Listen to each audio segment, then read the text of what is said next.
Good morning.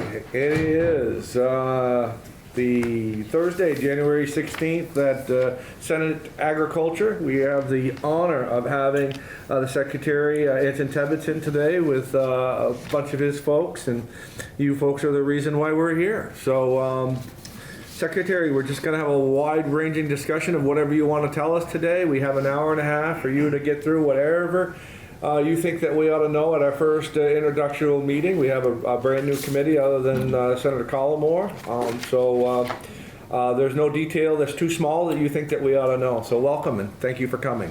Well, thank you very much. It's great to be here, and congratulations on your election, and congratulations on landing in this committee. It's a wonderful committee, and we're going to do some great things. And as you know, our farmers and producers and those out in the rural parts of Vermont, and those even in our downtowns, producing wonderful food for Vermont and our region. So we're delighted to be here. So we do have a lot of people with us today, and we're going to talk about ticks. We're going to talk about entomology. We're going to talk about gas pumps. We're going to talk about avian flu. We're going to talk about economic development. We're going to talk about cows. We're going to talk about milk. So all that good stuff is right here with us. So we'll do that in a moment.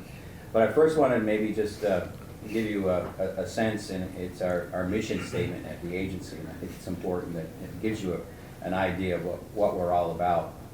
And the mission statement is: facilitate, support, and encourage the growth and viability of agriculture while protecting the working landscape, human health, animal health, plant health, consumers, and the environment.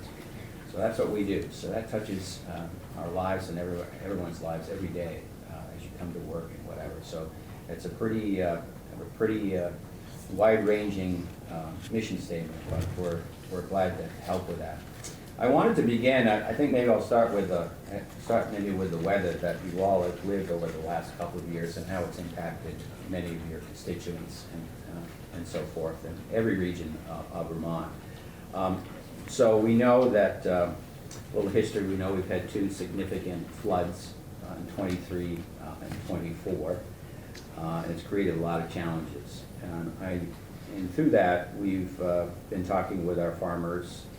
And we've got some data to share with you about.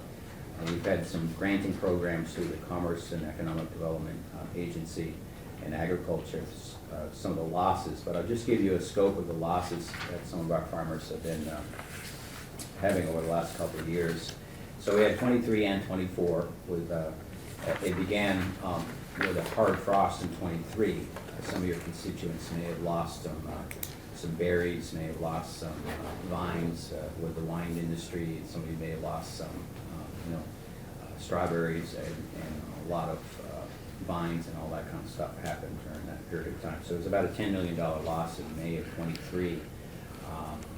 Everything was blooming, and then we got a hard frost, so it was pretty significant for the fruit and veggie business. Then we had our flood in July of 23. And we think the losses were up over close to $70 million in the food system for 23. And also we are keeping an eye on the forestry industry as well. They've had some severe weather, everything from not freezing and not being able to get into the woods over some of the last couple of winters, and some severe weather. So we think it's about $3 million in just the forest economy alone. And then we had another one this year. The flood was not as significant, but it did hit some regions extremely hard, and some of our farmers got hit twice. So they got 23 and they got 24. So the economic losses of that, again, are significant, well over close to 14 million, we think, in that area. But luckily, we've got some help on the way from the federal government, and this is probably the headline for all of you that's coming our way that will help us. With the help of the congressional delegation and Senator Welch on the Ag Committee, Vermont will receive a block grant for some relief for our farmers. Essentially what it is New England states, Hawaii and Alaska, will receive a direct appropriation, which most likely will come to the Agency of Agriculture, and then we will issue grants of severe losses from 23 and 24. The total pot of money is $220 million that will come to New England and those Hawaii and Alaska. USDA has asked us to send in all our data, all our losses, what we think it is, and then they will send back a number to us, and then we'll develop a program to get some money out to our farmers and producers from that. So we're still waiting on that. We've submitted our memo to USDA through the Farm Service Agency, and we'll wait to hear back what they get, what our dollar figure will be, and we don't know, because we don't know the scope of what happened in other states. You know, there's significant flooding, and some of our other New England states, Massachusetts had some, Connecticut's had some, and then the other part of this forestry is included, so there may be some fires that were included in, Hawaii or Alaska. So that's the good news. So we'll keep you apprised of that. If you talk with any of your farmers' constituents, just let them know that we'll be developing that program as it moves forward.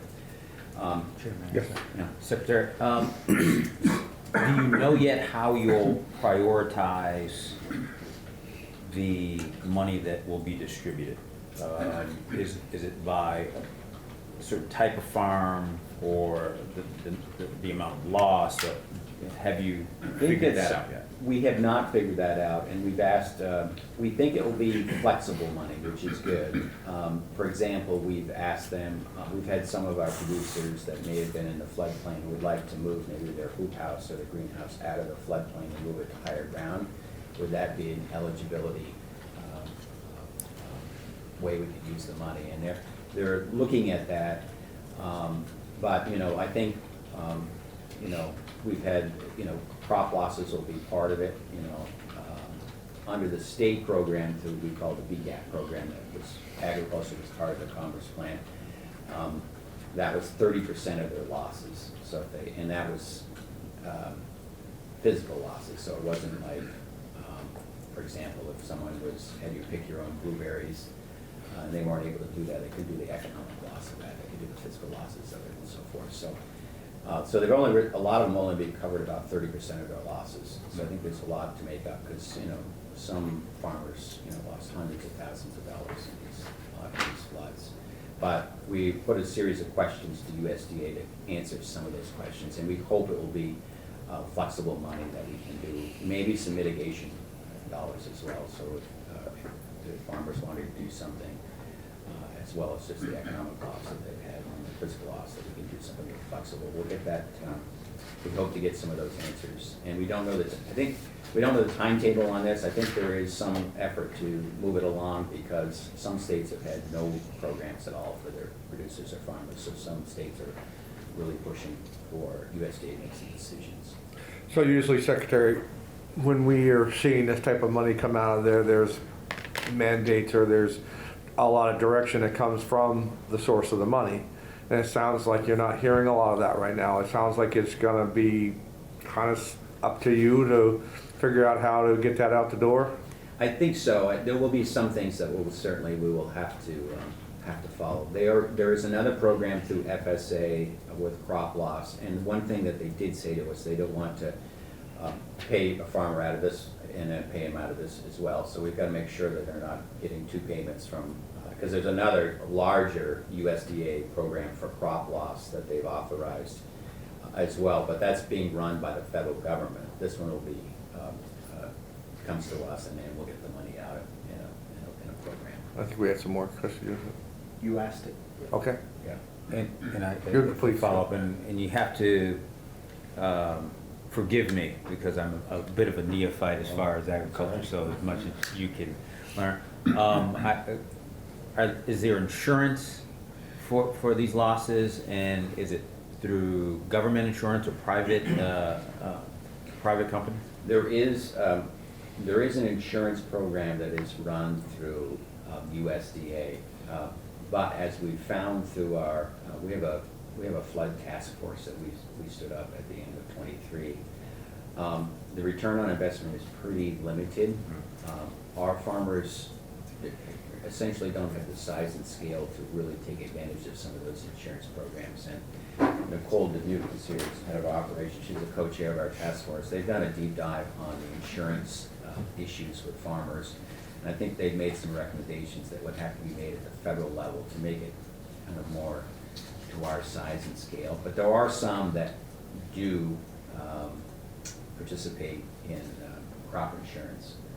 But the biggest feedback we've heard is it doesn't really, the effort's too big and it doesn't really return enough.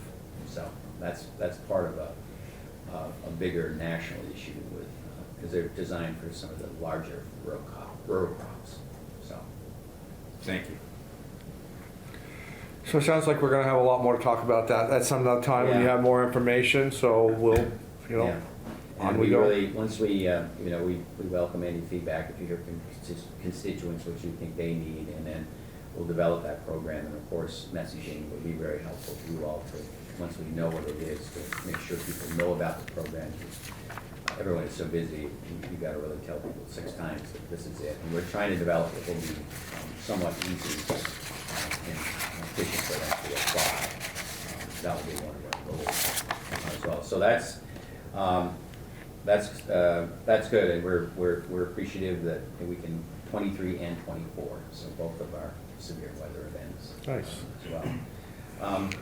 I don't know if I can pass it along to some of the directors. Whatever you, Okay. it's Sure. this is your And- time. Sure, and why don't we start with Steve Dwinell's gonna come up, and Steve does a lot with pesticides and entomology and so forth, and he's one of our directors, and he can tell you what he all does. Thank you. Thank you.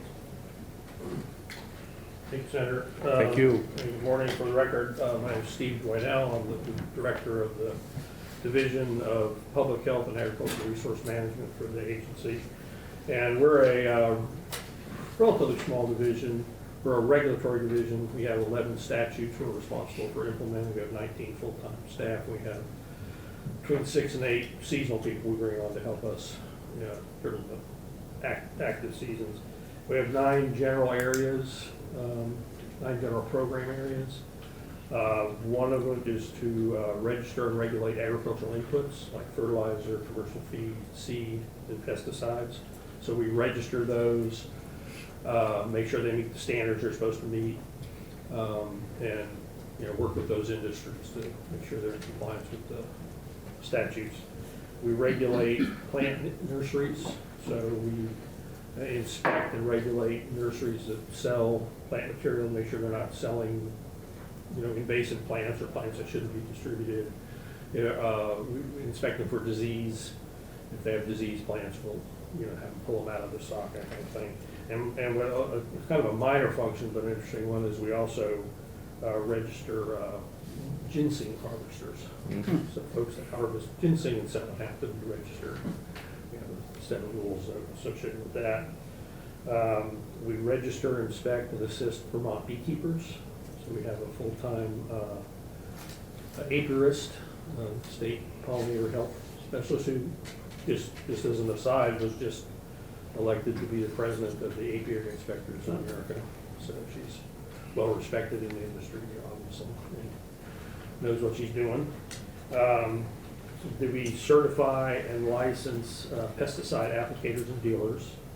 So we have any pesticide that's distributed in the state has to be registered. And we have 3 different categories of pesticides. We have category A, category B, category C. Category A are products that can only be bought by or sold by people who are certified to handle those pesticides. And we have category B, which is called controlled sale. You don't need a certificate, you don't need to be certified to buy or use it, but there are limited places that can sell them, and then they have to have a particular license to sell those. And then we have category C, which are the general run-of-the-mill consumer kind of things you can buy at Home Depot or Walmart or whatever. We ensure compliance with pesticide rules. We have a set of rules regarding how pesticides have to be used. That includes record keeping, storage and disposal, and we're responding to complaints that anybody might have about a pesticide use. We have 4 field inspectors, each have part of the state that they're responsible for. They get to know the applicators in their region, and they inspect them on a regular basis and answer any questions. They also participate in training courses. We do have a whole series of training opportunities that we provide to certified applicators and the licensed dealers, and so we try to make sure they know what's going on. I'm starting to hear some complaints on some of the ag stores about some of what we passed last year about rodent pesticides and stuff that are coming off of the shelves that people are, obviously we passed a law so they can't be on the shelves. Are you hearing any pushback from any of the dealers? Well, we've heard some grumbling, I guess you could put it, but I mean, we were pretty active in educating about what they had to do. We also had an effort, we can do another briefing on it if you'd like.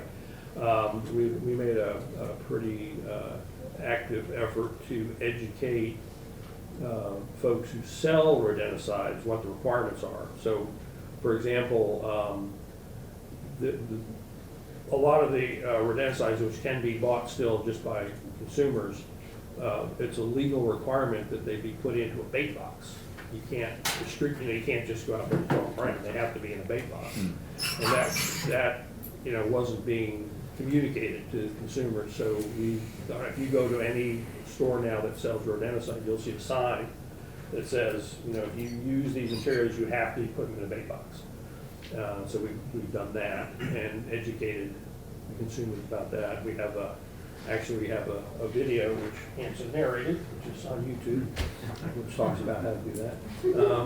So we had an effort to do that. But yeah, that was, and actually that's part of a national effort. There's a national, at the level of EPA, to further restrict certain types of rodenticides, the ones that could potentially have secondary toxicity to predators. And again, we have a whole briefing on that if you'd like, a lot of details. We also have a program where we collect water samples, surface water and groundwater samples for pesticide residues. We do it, we have a number of established surface water monitoring sites. The Department of Environmental Conservation does that also, and we collaborate with them, so we have, we share information, we keep an eye on what's showing up in the surface water and in groundwater.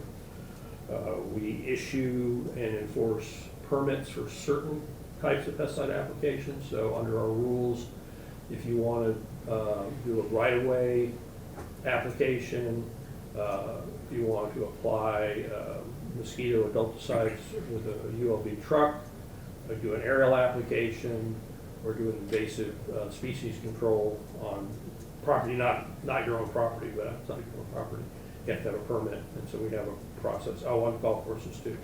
All the golf courses are permitted by us. And so we have a program for that. And then two other areas which is something I'd like to talk a little bit more about. We conduct surveillance for mosquito diseases, ticks. So we have a pretty active program where the tick surveillance actually just finished up. They do a fall, and they'll do another one in the spring. And then we'll start, at about May, we'll start doing mosquito surveillance. We have about 100 plus sites that we put traps out and check them on a regular basis, collect mosquitoes, identify the species.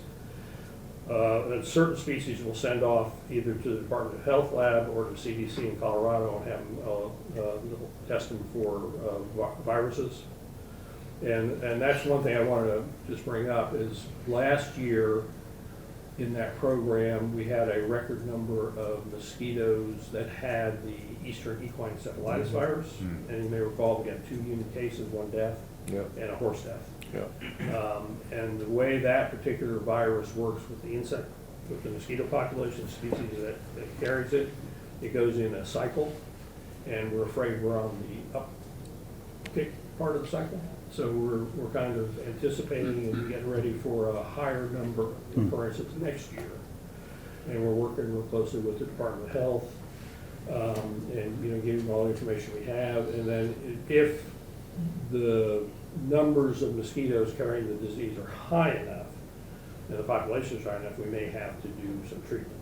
may do an aerial treatment in certain parts of the state to knock the population down, so we're kind of geared up for that too. You do that now. I mean, I assume, I mean, I lived in Brandon, Vermont for a while, down in that area, and I can remember, you know, this going around, and I can remember one bad year, it was just terrible.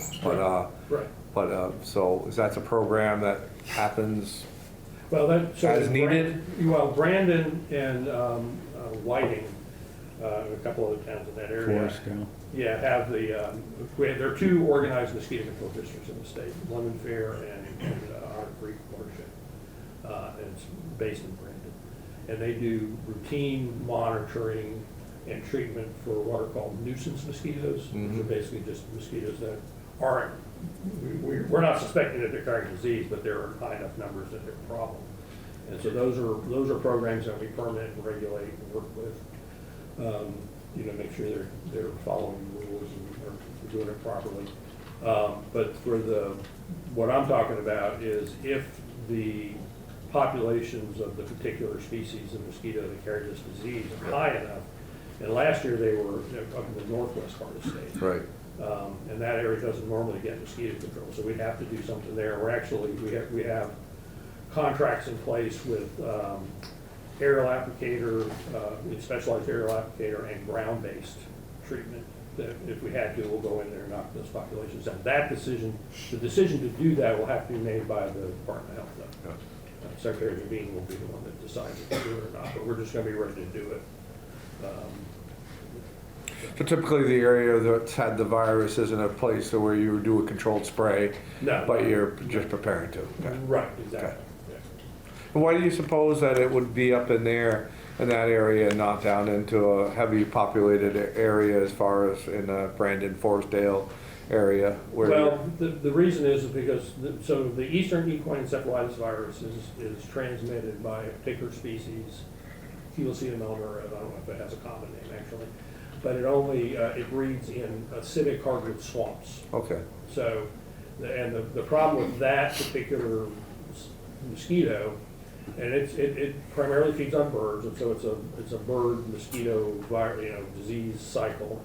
But if the population gets high enough, you can occasionally get spillover to humans or horses, and it's a very, you get the infection. You can get bitten and not have a reaction, but if you do get the reaction, and you do get the encephalitis, it's got a very high mortality rate. So it's a real problem, so we really are worried about it. But that's the reason that area, because that's where the swamps are, basically. The Mrs. Hoy Wildlife Refuge was a real hot spot last year for that. Sure. How do you balance pesticides with the uptick? No pun intended. Yes, no, that's the question. Yes, Right. particularly last year was a Right. high Right. tick. Yeah, so mosquito control is a pretty sophisticated process. And just as sort of real context, I was in Florida for 30 years, and it was, the regulator of the mosquito control programs in Florida. We did a lot of that kind of work because they had a lot of problems. Obviously Florida has a lot of mosquitoes. But anyway, you have to balance it, and you only treat when the population is high enough, and you can get control. You don't just go out and treat. So you monitor the population very carefully, and you time the application to hit the mosquitoes. And the particular application that's used is an aerial ultra-low volume is what it's called. And so it's an aircraft that flies at about 300 feet and releases a very fine mist of insecticide at a very low rate. We're talking fractions of an ounce per acre. And it basically forms a fog that moves through the air column as the mosquitoes are flying, and you put just enough out there to knock the population down. You also do it at a time, you do it at night, so people aren't around or active. Bees aren't flying, pollinators aren't active. You're trying to minimize any risk to any other, so you're trying to hit just the mosquito population, just the right dose. And then we do so we'll monitor all that, and then we'll do a post-treatment surveillance to determine if it was effective, and we got the population down to where we need it to be. Yes.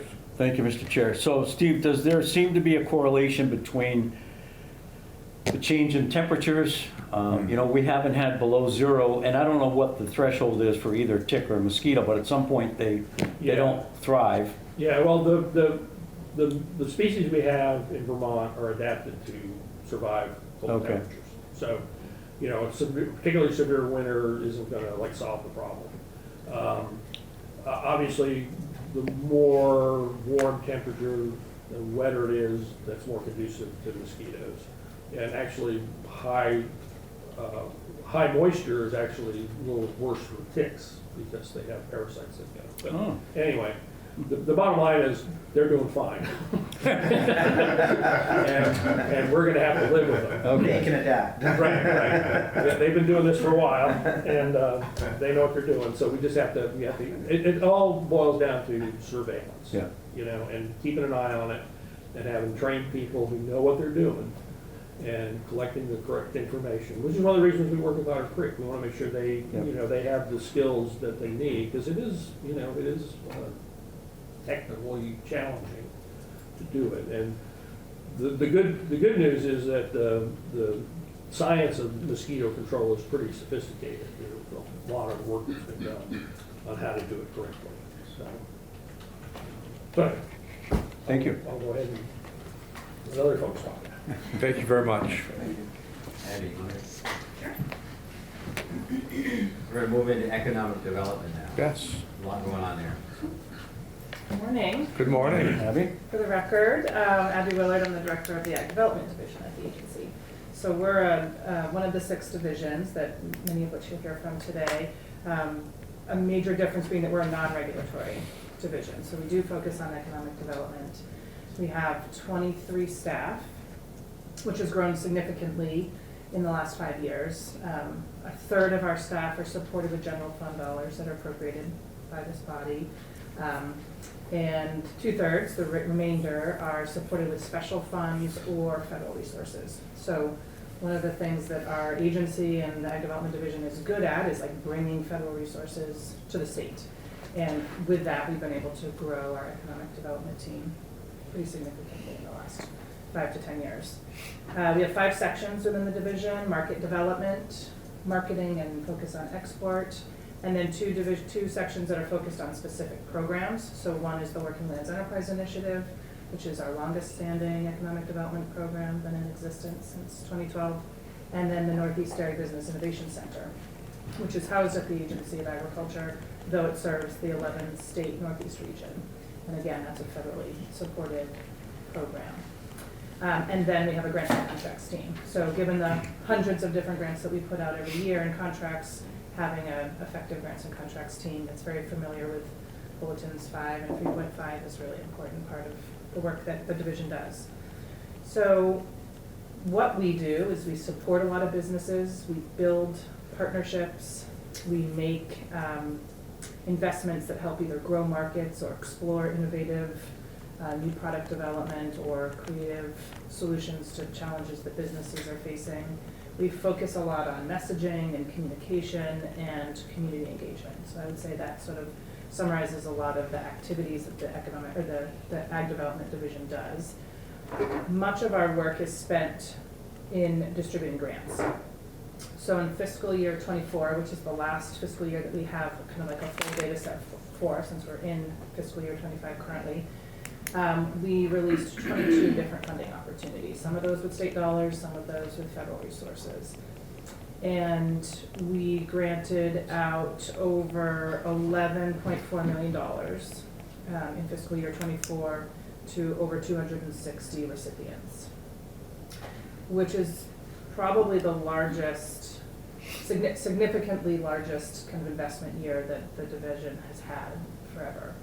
But what's even more kind of both alarming and I think telling is the number of applications that those programs received. And Senator Palmore's heard me report on this year over year about sort of the oversubscription that our programs have. But in fiscal year 24, we had businesses and organizations request over $108 million in economic development asks from over 1,290 businesses and organizations. So we were able to fund just over 10% of the requests, and that means we have about 1,000 different business proposals and projects out there that we weren't able to invest in. So that may mean that those businesses are holding and waiting for another round of grants, whether it's through our agency or somewhere else, or they've made the decision to try to finance that project on their own, or they've sort of decided that that's not a growth or innovation or expansion that they're able to do.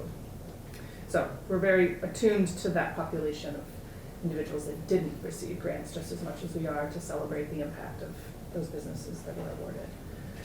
I think another piece that might be of interest, and we have subject matter experts that can come in and talk to the committee about, you know, the various different granting programs. So if you wanted to do a deeper dive into the Working Lands Enterprise Initiative program, we have staff that could come in. If you wanted to hear about the Northeast Dairy Business Innovation Center, we have a team that would come in. Last year we had a new granting program called the Ag Development Grants, which were focused on specific sectors of diversification and investment in meat, maple, and produce, and we could talk about that program specifically. So just putting it out there that I can go into some detail if you have it, but it seems like it may make sense to kind of dedicate some specific time if you have specific questions. But the ways in which we make investments in agriculture and the food system, which is our, you know, the economic development goal is to see a vibrant working landscape, and explore kind of market growth and business viability improvement for our ag producers and our ag sector. So some of the ways that we do that are investing in different sectors. So we've had the opportunity of targeted granting programs that could invest in dairy or meat, maple, and produce, as I mentioned, in specialty crops. We also have been able to invest at businesses at different sizes and scales and stages of development, so investing in small farms. So last year, this legislative body supported a small farm diversification and transition program that was targeting specific size farms that were wanting to expand into something new, a new product, a new market channel. And then we also have funding opportunities that invest in larger scale businesses that are ready to do international exports. And so we can offer them trade show assistance grants for them to be able to go to different trade shows around the world, but generally around the country, to connect to new buyers and new markets. We invest at different stages in what we call the supply chain. So we can invest on farm where production is occurring, or in what's referred to as like the middle of the supply chain, where there's distribution or the storage or value-added processing, which is like a very critical infrastructure piece that we've learned over the last decade plus, that there's a lot of bottlenecks in that sector to ensure that our product make it to market. And then kind of supporting different market access opportunities at the buyer stage. Okay. Yes, please.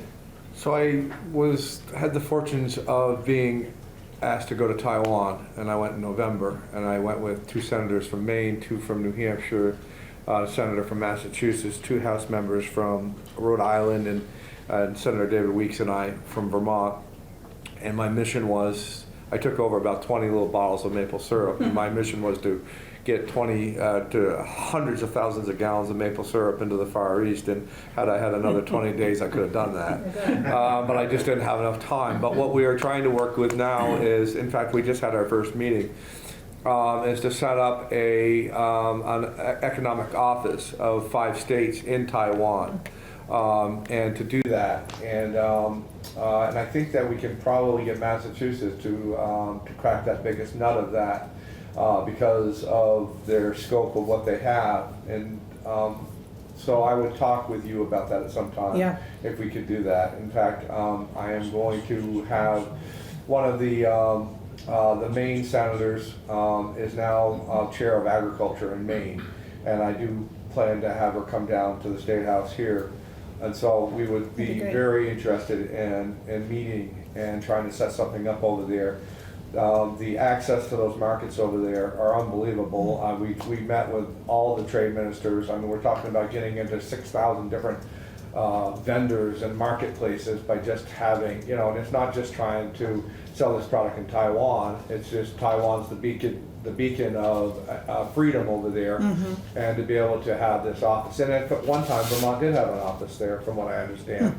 And at some time during the Shuman administration, or some point in time, they had ceased operations over there. So we'd be very interested in and furthering that to get these Vermont, well, in fact, to be fair to the other 4 states besides ourselves, to get New England product over into that area of the world, I think would be very, very great. Yeah, that's really exciting.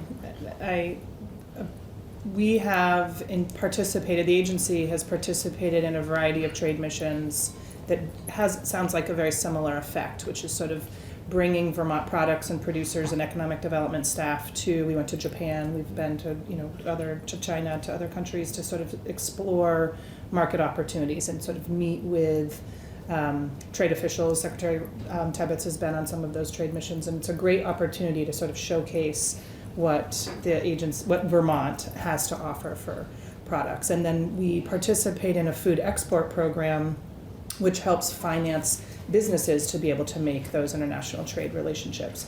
So again, thinking about how do we support businesses at all different stages and sizes, that opportunity works for many of our businesses that are at a scale that they are not looking at direct-to-consumer markets as much, but only looking at wholesale, hoping for that kind of export opportunity. And our maple industry, as well as our dairy, are two of, I think, the most established and sort of like market-ready industries to be able to scale to that type of export. So that's very exciting. It was very exciting. I was very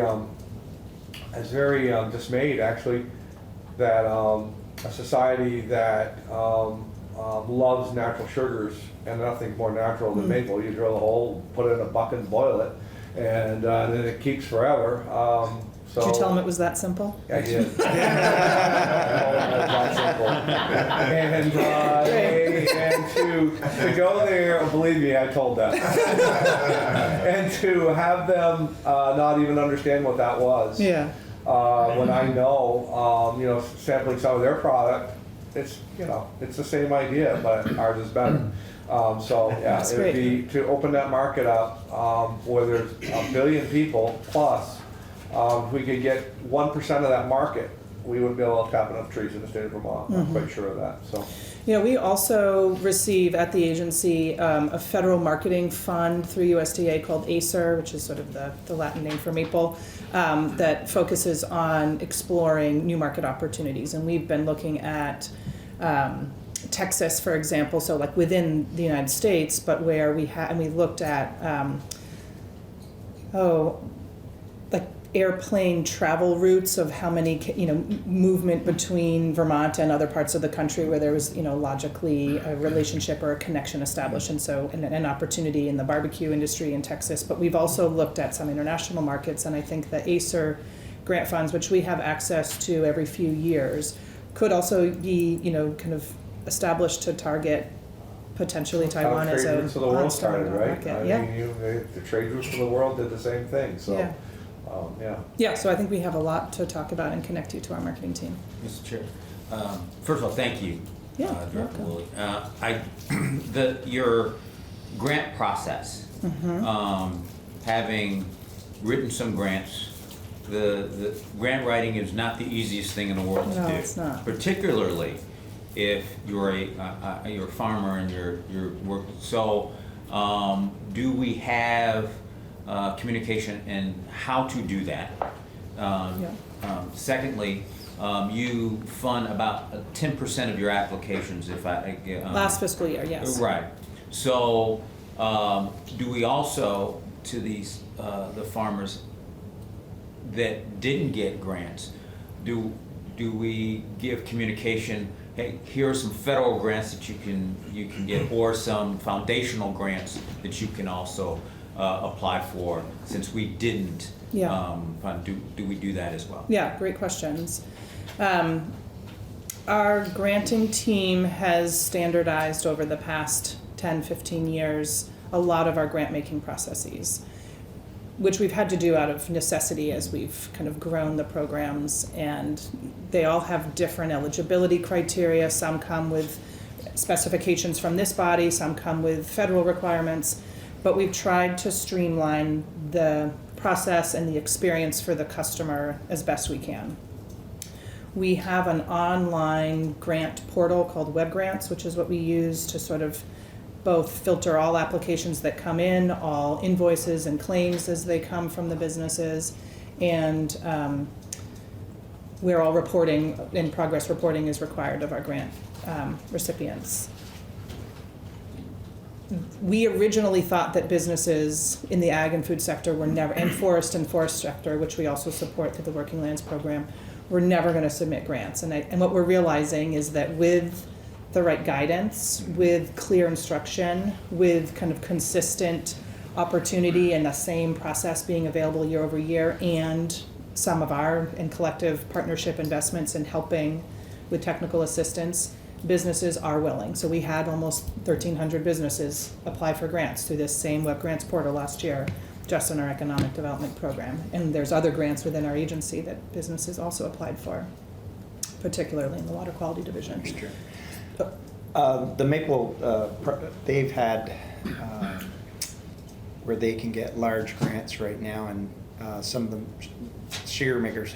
Do you know about that grant? The grants that are out there? No, It might be on the please. federal side because there's a lot of money there, but nobody's accessed it. And I think part of it is because filling out the grant application is such Is difficult. Yeah, very difficult. So Yeah. is that something the sugar makers could call?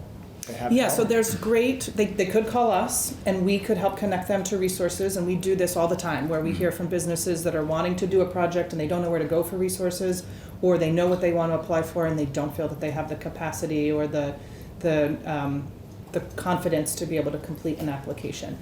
Our team may not be the one that provides that grant application or writing assistance, but we connect them to resources that do. So there's the Vermont Housing and Conservation Board has a farm and forest viability program that has, dozens of business advisors located around the state that are available to help businesses think about where they should apply and what might be the right funding source depending upon their vision or their market channel or the quality of life they want to have as a business or what products they're producing. And they can help connect businesses to different funding sources. There's also an affiliated program called READY, which is designed to help businesses in rural communities with specific grant writing assistance. So there's even, over time been developed that capacity to actually work with the business advisors to sit down and write a grant application.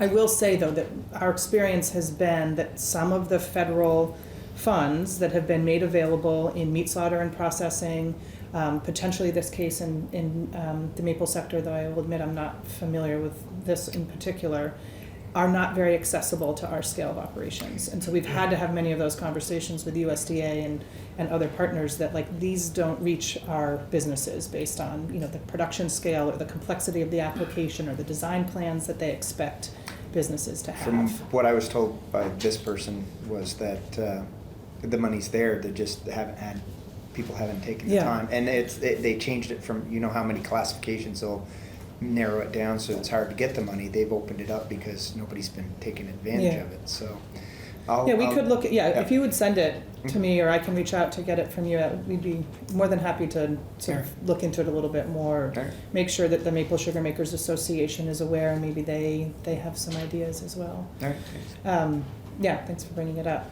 So Senator Major, the last piece I wanted to respond to was that those 1,000 businesses in fiscal year 24 that we did not give a grant to, every application that is reviewed has very specific and targeted review comments from at least 3 reviewers throughout the process.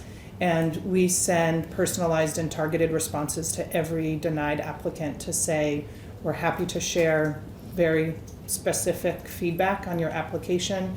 And when appropriate, we offer various other funding opportunities that they could pursue that are either a better fit or the timeline may be more appropriate or the size and scale might be a better match. Unfortunately, there's really, again, in most recent years, many really high quality applications that we don't have a lot of concern with. We just haven't had the resources to allocate. So, great projects have been denied because outstanding projects were just ahead of them in being funded. But we're always open to additional suggestions on how we can connect to businesses and support applicants in their kind of development efforts. But I think we have also made significant intentional efforts in providing them the support that will hopefully help them access grants or other capital or other funding that they could explore. One of the things that made me feel good about when you started your presentation is that you said communication. And without a doubt, that to the possible recipients has to be on a constant, not just the one time, but on a constant basis, letting them know that these funds are available. Yeah. And however we can help guide them in that direction. But it sounds like you're doing a tremendous job. Yeah, I'm sure there's more we could do. Sure. But one of the ways that we share what our funding opportunities are that are available is through a weekly ag bulletin, kind of email newsletter that goes out on Sundays. This came out as a result of the pandemic period when people weren't engaging in the same ways, but it's become a really critical part of our outreach and communication efforts. So it reaches about 5,000 ag and food kind of folks that are either businesses or partners or some other constituency within the sector. And it highlights what are the funding opportunities or training opportunities or success stories or new release of resources that are available. So if you're all not receiving that and would be interested in, I can share with Linda the link so that you could get that update every Sunday when you're at home and having a cup of coffee and want to see what's happening in the ag world. It consistently comes out when the pages are down by 21 points. So it's a great diversion. About 5:30 on Sunday. So it come out a lot this year? Yeah, so 5:30 at night it comes in my inbox, so I really enjoy the diversion. So being a Bills fan, I'm Wow. You'll never get it. excited. Yeah. So anyway, it's a great, it's like 4 or 5 things, and it's become very popular. Yeah. So. Well, good. Great. Well, thanks for being interested in the economic development work that we do. I'm happy Thank to you. come back. So I think we'll be chatting. Okay. Great. All right, EB. EB's gonna come up. EB is the head of consumer assurance, and there's a lot going on there, everything from avian flu to dairy inspections to weights and measures. So, All sorts of fun things. Well, thank you for the the time today to come and speak with you all. And for the record, my name's E.B. Flory, and within the Agency of Agriculture, I am the Director of Food Safety and Consumer Protection. And within our division, our mission statement is to ensure safe food and fair markets for all Vermonters. Our division is the largest division in the Agency of Agriculture. We have 44 staff members currently, and we cover everything from milk, maple, produce, ag products, meat, and we cover gas pumps, scales, animal health, to scanners and other things. So we cover many things, and we like to say that on any given day, anyone in the state of Vermont, they're interacting with our division, whether it's people that live here or come to visit our beautiful state. They're impacted by our division every single day. So there's been a very busy year this past year, whether it was the flood event impacting our produce farms and dealing with floods, to individuals that thought they were getting gas that had water in it from gas stations that were flooded. And so we had staff members going out to make sure that gas stations did not have water in their storage tanks and other things impacting consumers, things like that. To dealing with, you may have heard that we're dealing with something for the first time that we're aware of in the history of the world, with a disease that spread that usually impacts poultry, has spread to dairy cattle. And so that's something that our division has been involved with in working with the federal government. That's kind of been a blur this past year in dealing with that. And we've also had, we've seen continued growth across our division in our meat sector. We've seen additional plants come on this year, which has been really exciting for seeing additional individuals moving to our state, seeing our farmers diversifying, having whether it's crossbred cattle or having smaller, diversifying into smaller animals and being able to increase individuals that are slaughtering, or having diversified operations, different slaughter days to accommodate those needs. integrating in a mobile slaughter facility to help cover. We've had decent access in the past, but some stoppages with a lot of slaughter facility only wanting to handle large breeds of animals, and so having for some individuals options for your smaller animals, goats and sheep, and so trying to work with industry with that. And we've also had more vendors coming on, being able to do ready-to-eat products, things like that in the meat world. And so our division, we stay very busy, and we like to stay in the background. We don't really want to be in the limelight. If we're in the limelight, that means that something bad has happened. So we prefer to do our roles and try to prevent food safety incidents or prevent situations where people aren't getting what they pay for.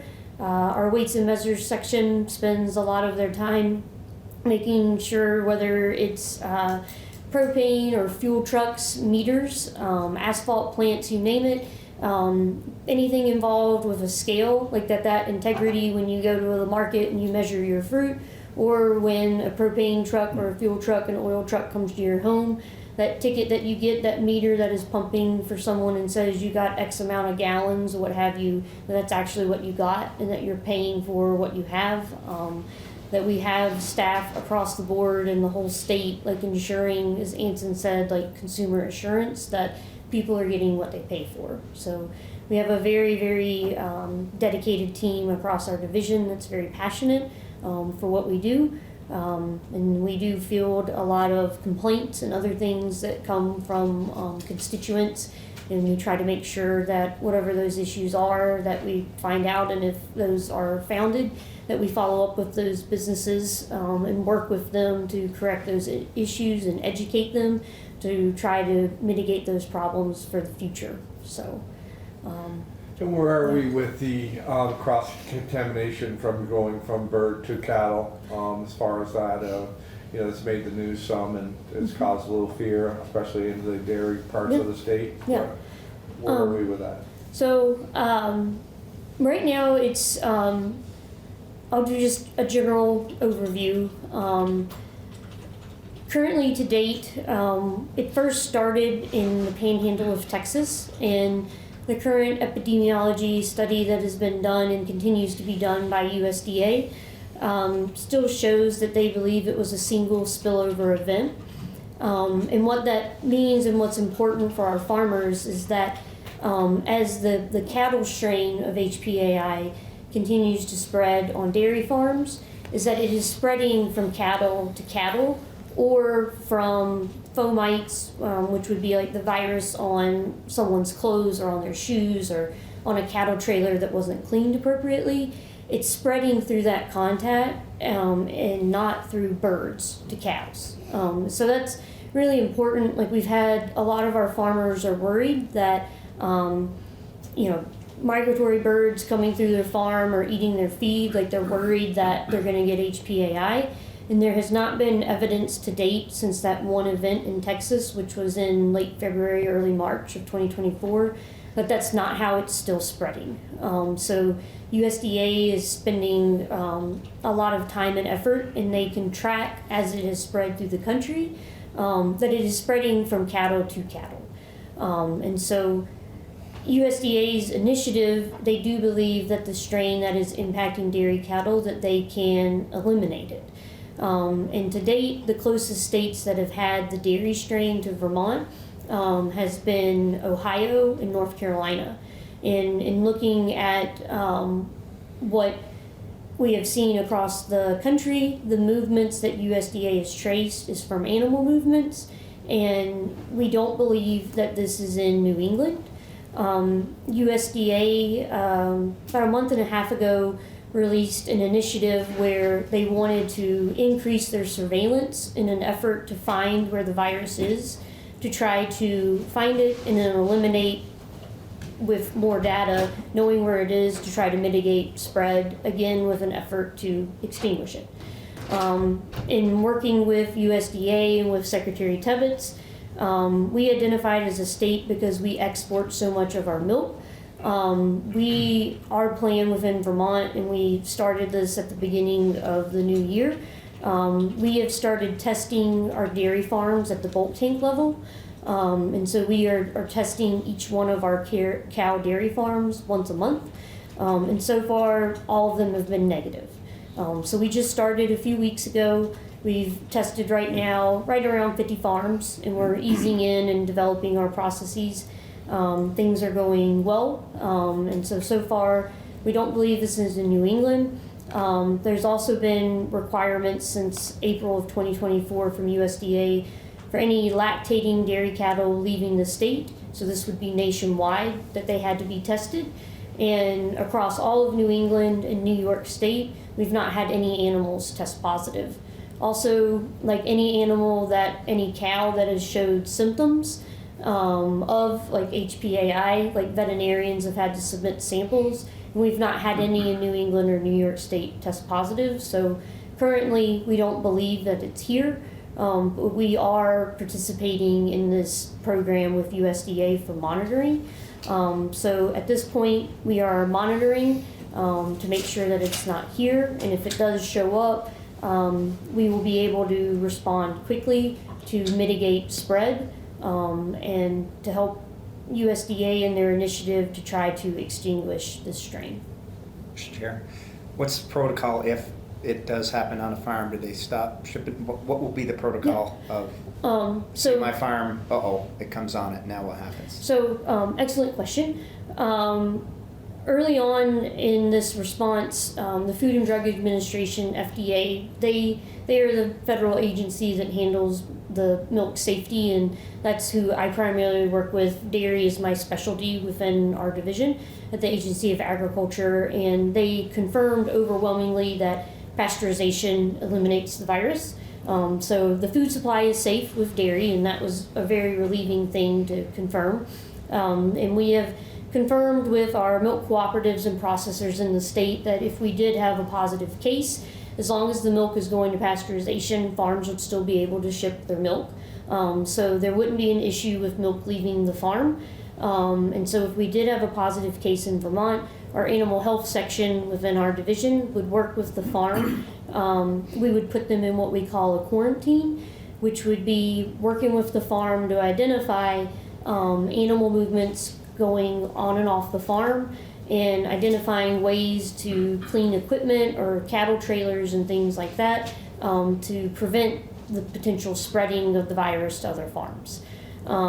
States that have dealt with this and other farms that have dealt with it, like an adjustment, for instance, would be like animals that need to go off the farm for slaughter. Instead of going to like an auction or to an open market, they would just go direct to a slaughterhouse. Things like that, where we're not opening up for other animals that could possibly get it and spread it to other farms.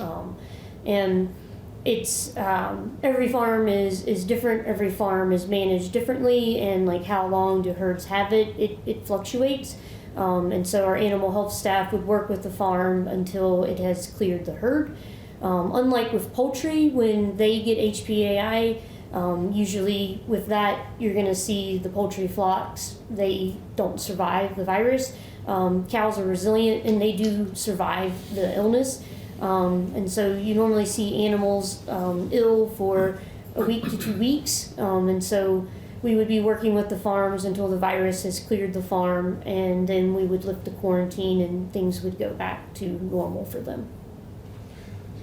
Thank you, Mr. Chair. So, EBF, it started in Texas, and it has gotten, assuming all the other states are equally as vigilant in terms of keeping track of what's going on, so it's moved up to North Carolina and then to the west to Ohio. Wouldn't it be likely that we would see sort of a state by state, almost a domino effect, which would give us a little bit of an advance warning?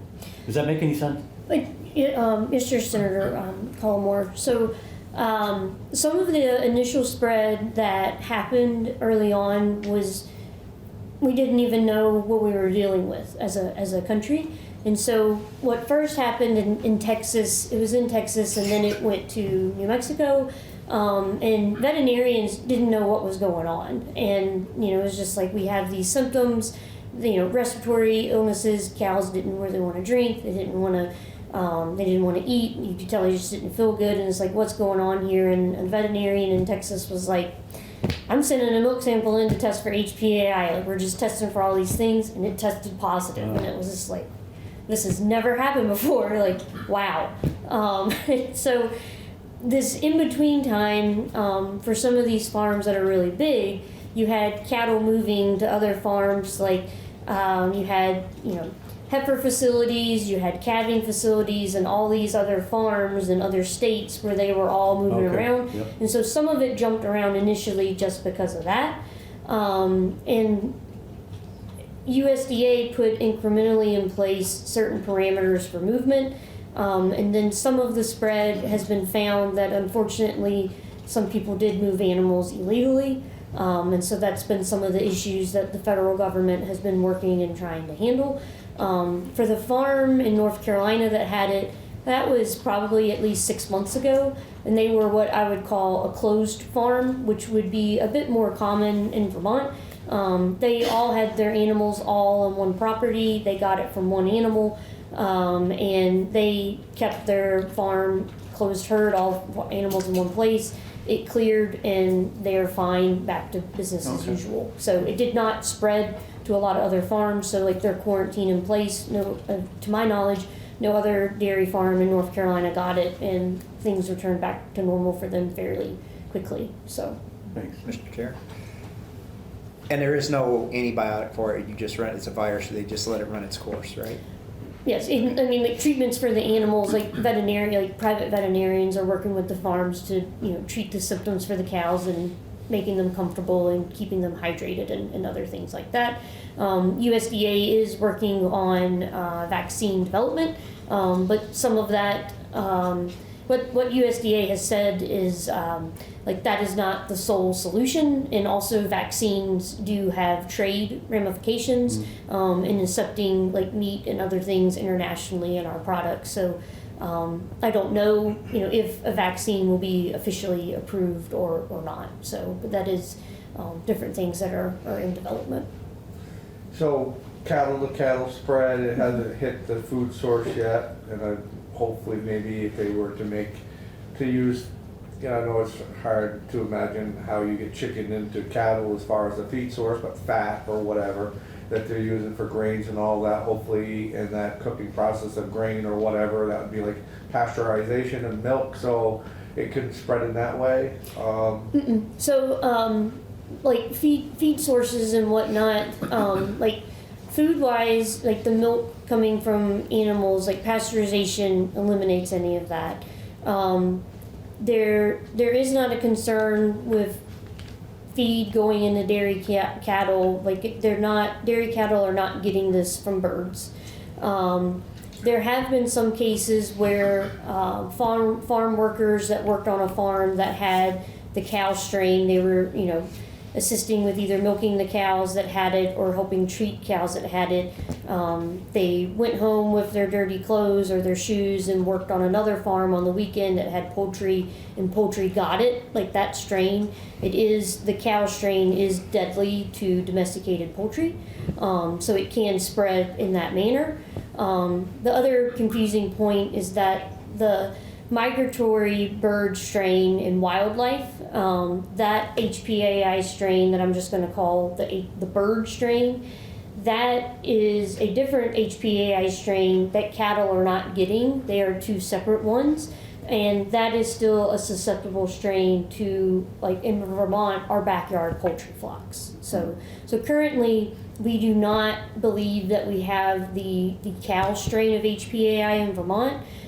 We have had a case of the migratory bird HPAI strain. We had that in late December with a backyard poultry flock, and that was for migratory birds. But there have been studies done on our meat supply, properly cooking beef. It's safe to consume. There's not been any trade ramifications or anything like that with our meat or any of our dairy products, and they've been rigorously tested, and as long as the milk is pasteurized, like all of our dairy products are safe for consumption. Well, thank you. Well, thank you, Amy.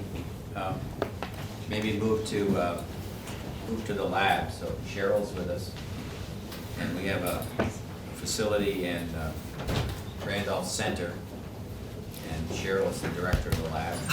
Serves not only agriculture but the Agency of Natural Resources, DEC, as well. So Cheryl. Thank you. Hello, my name is Cheryl Achilles. I'm the lab director, as Secretary Tebbets indicated. Welcome. Thank you very much. It's nice to meet you all.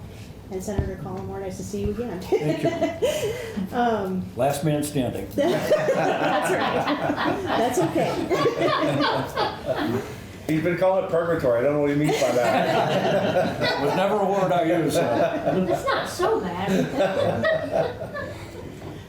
So the Vermont Ag and Environmental Lab is referenced in two ways. They call it VALE as a general overview, and it's the facility that houses both DEC staff and Agency of Agriculture staff in there. So they go ahead as the building, but there's an analytical lab that's also called the VALE lab. So still a little confusing to me, but I just wanted to make that clear. So when I Is this the lab that in conjunction with VTC, and then is. we put a new heat source in there because we were trying, the VTC was, they weren't open enough in the summertime, and then sometimes they'd get shut down and you'd have to throw out all your work and all of that. Yes, funny you bring that up. That heat source, that heat source is not in place yet. Oh, So we're okay. still Oh, dependent upon the I think we gave boiler. you some money for that, so we'll have to talk to somebody about that to help you out with that. Yeah, thank you. Yes, we've been working with Buildings and General Services Yes. with that, and they're in the process of working out the bidding process. Okay. So that's the last I had heard on that, but that's their bailiwick. Well, I have to be on that committee too. Oh, So good, okay. maybe we can talk about that a little bit more. Well, for you. thanks, Senator Ingalls, I appreciate that. Yeah. That'd be great. So our facility was completed in 2019, for those of you that don't know. The lab was flooded out. It moved around, actually. It was in the Agency of Ag building. It was in Berlin. It was then in Waterbury, up at UVM, and now we're in Randolph Center. And the DEC staff had a lab, and they decided to save costs, merge. And so that's how VALE was born, if you will. So we have 15 analytical staff that I'm in charge of, but there's about 35 overall staff that come in and out of the lab. So the divisions that sit in there, the Agency of Agriculture has some of EV's staff, so Food Safety Consumer Protection. The Weights and Measures Lab is in there, and the Animal Health Lab. Director Dwinell's lab, the Farm Lab, so it's the Public Health Ag Resource Management crew. They have the Plant Health Pest Management group downstairs, and the Entomology Lab. DEC has Fish and Wildlife. They have a Fish Biology Lab, so they're monitoring all of the fish hatcheries, health of all the fish that they stock in all the lakes and ponds and things, to make sure they're not introducing any weird illnesses into the wild population.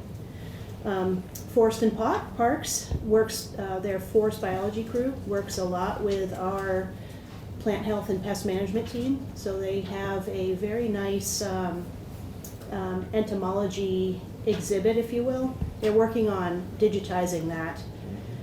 They've lost that catalog a couple of times over the years, but hopefully now we're safe from floods and all of that. They actually have safes, if you will, that are fireproof and waterproof, so fingers crossed. And once they digitize everything, which is an extremely big project, that'll also be, there forever, hopefully.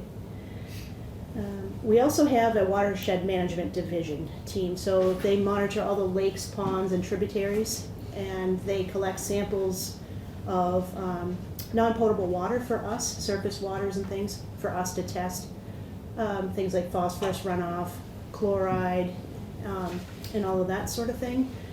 And they also collect leaf litter from the bottoms of streams, and then they their winter project is to go through that leaf litter just to see what kind of wildlife is in there.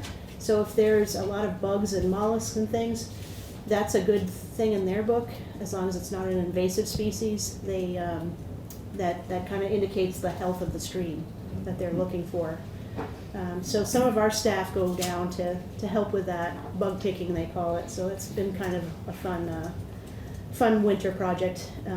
A lot of our testing occurs over the summer, so starts in March, I'd say, heavily, and goes through November, and slows down in the winter months, because obviously as things freeze up, they can't collect samples. So that's good and bad, right? So we also, the lab, my analytical lab overview, we partner with the Agency of Ag divisions, DEC, and the Health Department, and our data sometimes informs actions that they want to pursue. So for instance, we have 3 programs within the lab. There's a microbiology program, so that supports EV's division. So we test milk and dairy products for drug residue, so the antibiotic, if there's any antibiotics in the milk, for example, bacteria, and pasteurization quality. We also have staff, 2 dedicated staff that goes out to dairy facilities around the state to ensure that any tests conducted at the local level are being followed under the FDA pasteurization milk ordinances. So there's some specialty training with that. We also provide testing for infectious diseases in equine and livestock, and for performance-enhancing drugs at local fair, horse bulls, for example.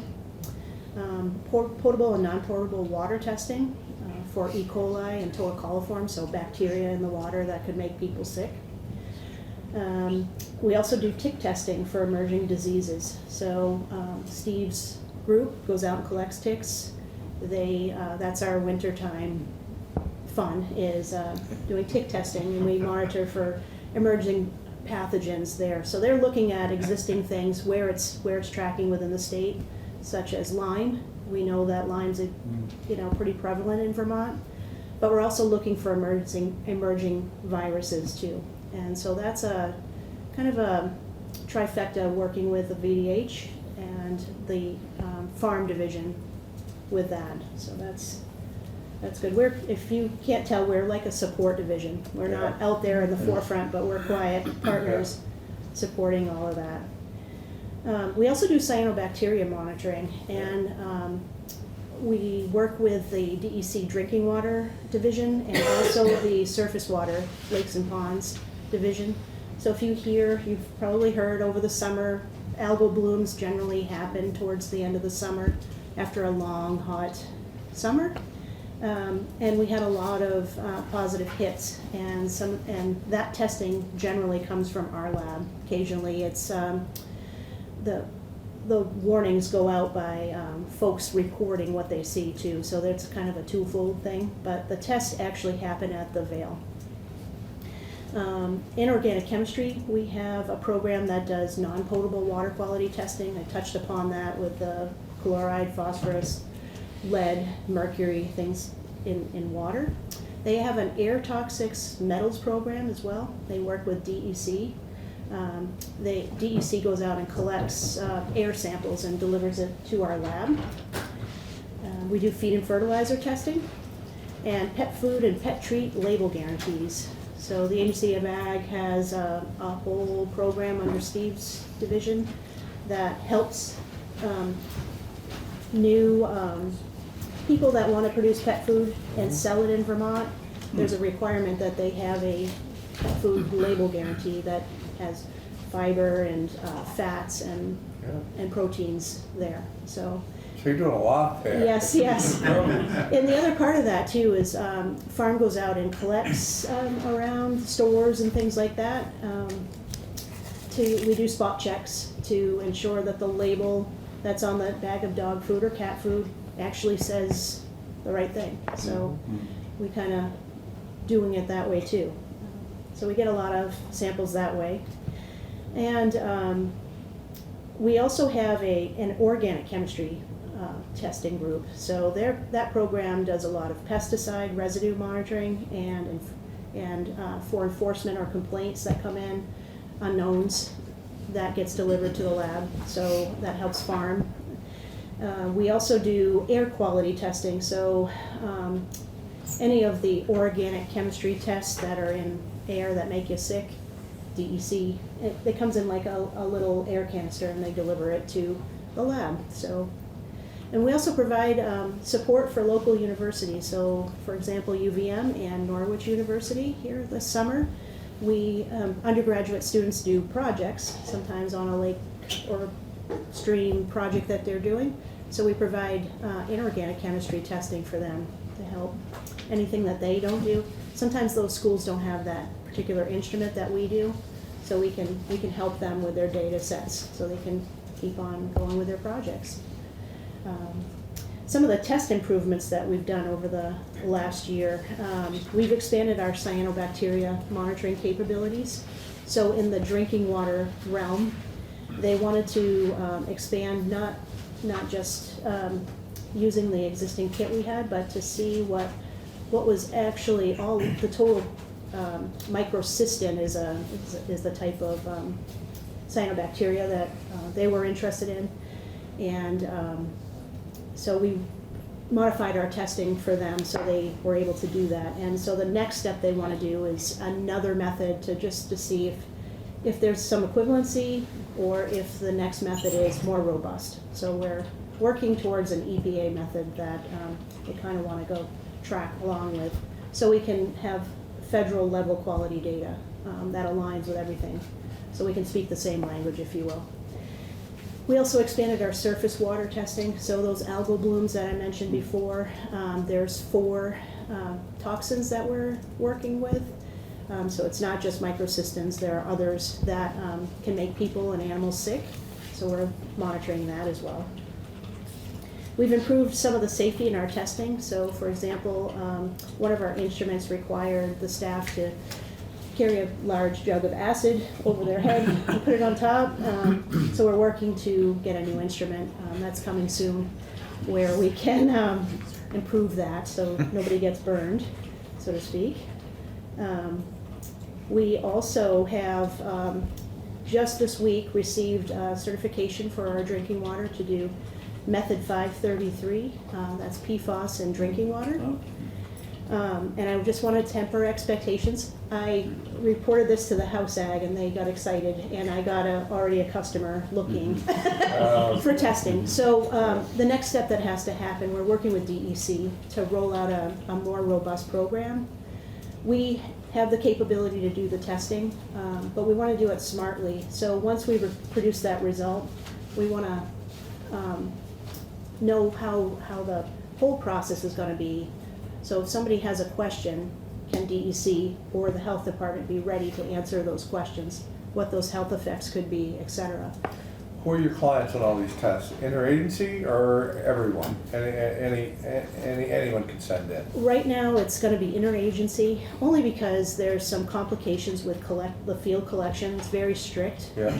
And so we're new at this, and we want to do it right the first time. So we want to dip our toe in the water, so to speak, carefully, and be able to provide a good service, and then consider offering it out to the public. But that's future time frame. The capacity, I think, or the interest is going to far outweigh our capacity. But anyways, the certification was a big hurdle, and that's only one part of the step. That's drinking water. We're working towards surface water, soils, vegetation, and food. So there's interest in that as well. That's a whole nother method, and we're working hopefully in the next few months to get that completed. Certification will come later down the road. We did some pesticide, or will do some pesticide testing expansion. So Steve's group has asked us to look into that for their programmatic interests. And our lab information system, it's called the LIM system. It's every sample that comes into the lab gets a unique identifier. and everything is tracked through this LIMS system. So we are working towards upgrading that system this year, actually over the winter, and hopefully that's going to be completed. There's been some complications with the vendor. Nothing new there, right? But hopefully we'll get that done before the spring busy season occurs. But if that doesn't happen, we'll put a pause.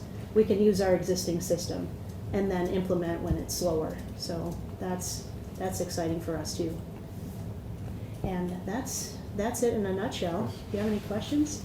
Well, Cheryl, thank you very much. Yeah. So this committee, and Linda can probably remember more than I think it was 2023. It's been a couple of years now. Did a tour. We drove down to Randolph and did a tour of the lab, and it was fascinating to me how much work does go on.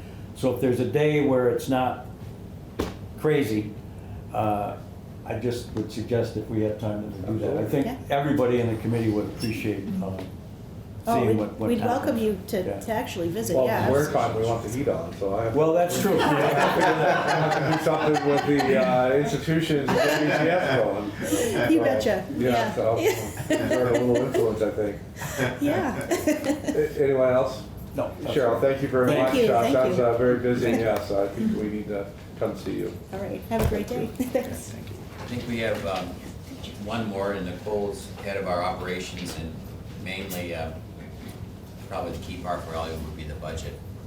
Nicole works with that, but also has done a lot with our flood relief and our severe weather relief as well, so. We saved the best for last. Maybe. Oh, They don't take you as a fan either. You're the lawyer. So, yeah. I know how it feels. So I think I have enough copies here, but just for reference, I brought kind of an org chart of our agency so you can take a look at. We're missing right now our water quality director, so I'll just say that that's one of our other divisions, and She'll be coming tomorrow. yes, I was just thank you, Linda. I was just going to say that. If you have any questions about the budget, I'm happy sorry. to take them. Here we go. Otherwise, I can talk about the Ag Recovery Task Force and anything to do with recovery or the state programs. I'll leave it to you where to start, because I know we're on limited time. And for the record, I'm Nicole Dubuque, I'm the Chief Operating You start where you want to Officer. start. Okay, I'm going to start with the Ag Recovery Task Force. So Secretary Tebbets had talked about the federal disaster declarations that we've had over the past couple of years, the flooding, the frost in 2023, as well as the flooding in 2024. The Ag Recovery Task Force I am the co-chair of. My co-chair is Dr. Roy Beckford from UVM Extension. And we started running task force meetings in August of 2023, and we are still going. We do drop-in sessions regularly, and then we've kind of moved to quarterly meetings. But that task force has really brought together ag partners, federal agencies, multiple branches of USDA, UVM Extension, as well as the Agency of Natural Resources and our agency. We make sure to collaborate, and we can survey the public and the ag sector together so that we don't have all of us asking farmers separately about their losses and damages.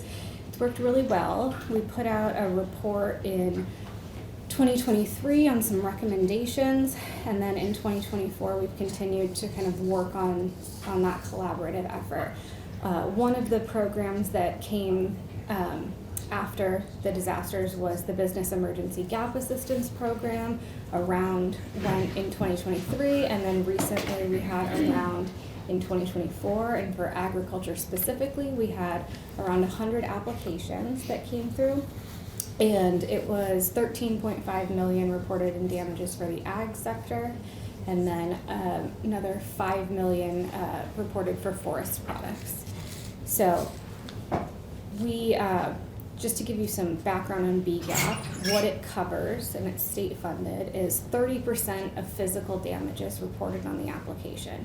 So out of the 13.5 million reported for ag, we paid out 2.7 million. to folks. People have reported that that's very helpful, but obviously it doesn't make them whole, and I won't go into detail again because Secretary Tebbett's already touched on the issues that we have with being able to insure assets in Vermont, insure crops specifically, and also aging infrastructure. So I'll pause there if we have any recovery questions, and then. I think we're good. Okay. Yep. Budget questions. So I know Senator Collmore was here last year for our budget presentation, but obviously the rest of the committee is new. So our CFO had provided you with a quick spreadsheet. Do we have yet? And I have that here. So I'm happy to take any questions, or we can just review the whole thing. As you see, the base appropriations are divided out by our 6 divisions. Administration division is where I sit, and we haven't really talked about all the details that go into that, but that's the business office, including licensing and registration, our communications team, who is integral in creating that calendar you guys have over there, and then energy and land use, so like Act 250, Criterion 9B, and Section 248. So, yeah, base appropriations is broken down by division. We have general fund, special fund, federal fund there, and then we break it down with our one-time appropriations, which are specifically Northeast organic farming, conservation districts, NOFA crop cash and farm. Those were the one-time appropriations from last session. That would be for fiscal year 25. And then we have 2 capital appropriations in here, which would be the farm capital projects and the water quality. The heat plant that we were talking about earlier would be through BGS, so Right. we request it, but they have the money because they're doing Exactly. the actual work. So, yeah. I think that one thing that would be helpful, just while you're all here, is to have you come in and talk to us about BGAT a little bit. We're hearing some of that. I mean, I know enough about it, but a new committee and all that would be very, very helpful if we could schedule some time with Linda with that as well. So, Absolutely. and just, we just have a few minutes left, and just kind of why we all have you here. You guys are, thank you for this. I know this is hard sometimes to bring what you guys bring, but on a new committee, it's very, very valuable to understand all of what you're touching and all what we're going to be listening to and have to know about. Just in the last few minutes that we have, the health of ag in the state of Vermont, how is it? Thank you very much. Sure. Well, I guess again, Anson Tebbets. I guess it depends where you're standing. It's certainly undergoing change. If you talk about inputs for supplies, services, very high, and I think everyone knows that in their daily lives that's been a real difficult part for the farm community. On the dairy side, we are seeing somewhat decent prices for the price of milk, which has helped, but the inputs continue to be high. The organic community and dairy is I think going through some growing pains and struggling a little bit. Those inputs and the prices they've been locked into have not kept pace, so I think there's a little struggle with that. There's tremendous growth in maple. Again, we're seeing, we're the #1 producer of maple in the United States. 50% of all maple in the United States is made in the Green Mountains. So we've seen diversification is gone from maybe a dairy farm of having a few thousand taps to sole big businesses. So we have some significant maple. Your district, I believe, has the biggest maple producer with well over 600,000 taps. Wow. And they export. They really don't even market in Vermont. They export to other parts of the country through 6-ounce glass bottles. They market under SCAg, but there are others that are making more value-added products of maple, but significant growth with that. We saw that with our our grants where we earmarked a little bit of maple money for folks. We saw hundreds of applications, and technology in maple is really advanced. I think one of the programs, Senator, you were talking about was the specialty crop one, and that one, there was at the end of the USDA term here, they did put out a special one from USDA, and that was for specialty crops, and maple was eligible for that. So I checked with FSA, and they said there were a considerable amount of maple applications that were making through that part of it. So I think that was something new that came at the tail end. That granting program has ended. Veggies, produce, we're seeing a lot of that. We're seeing a lot of products put in the mail and sent to people. Senator, you have one of the great meat producers in the Wagyu beef in Springfield. And their model is we put it in a package on Tuesday, and it's on a grill in Chicago on Friday night for folks. So you'll see that. You'll see Dakin Farms during Christmas time. A lot of stuff is being put in the mail because e-commerce. So there's a trend to direct-to-consumer. That's happening. And there's a lot of pressures on our farm community. The environment is huge. With them, there's a lot of mandates that are on them that they're stepping up and they're doing it, and it's going well. This is the 10th anniversary of Act 64, which is our major water quality law. People understand it now, so we hope that that will continue. But the investments, some of the investments to meet some of those are significant. There are cost share programs, but even with the cost share programs, 10% of a $500,000 system, manure system, is not a small amount to comply with. So, but there's been trends. We learned a lot of information through the pandemic where we learned our food system nationally probably wasn't the best. We found out it's probably best to have a regional food system. We can grow and produce a lot of high quality food. It's whether we can get it to our markets, and we're fortunate enough that we have significant markets to our south of us that may pay a little bit extra for that product because it is high quality. They know when they get Vermont cheese, it's high quality, but there's always there's a cost in association with that. We're struggling with labor, no issue there. Housing, you're going to hear a lot in this session about housing and education, but housing is significant because we have even small to medium cheesemakers are having trouble finding employees because there's no place to live, and it may be even down in Addison County with Cabot, they struggle with housing, and in my hometown of Cabot, they struggle with housing, finding enough workers, and so you get up into Greensboro in the Kingdom, you've got some cheesemakers up there that are struggling and having discussions about housing. So it's all connected with it, but it's an honor to be part of agriculture because in the end of the day, they're all feeding us, and that's their mission. They do a pretty darn good job of it. Think about all they do. So I know we're at the end of this, but we will see. If you want to meet a lot of your constituents, they'll be here on the 28th. I know that's budget day, but we're having a little reception with all the sort of the producers. So your beekeepers will be there. You'll get some good food. That's one good thing about this committee. You're never going to be, you're never going to. There's going to be good food everywhere you go on the Ag Committee. So that's at 4 o'clock. It's a nice reception. You get to meet some of the people, the various groups around the state. With your permission, yes. Mr. Chair, I wanted to just pass out some goodies. My card is in this, and also this publication, Edible Vermont, which gives you. I think I got 5. I got one short. Yep, you're good. I got, and then my card's there, and then there's a publication called Ag Review, which you may not be able to find in the New York Times, but you can find the Ag Review, which has been around a while. And we use it to communicate with the farm community. So there's programs, our granting programs. It's also available digitally, and we'll send along the digital sign-up sheet to you after the meeting.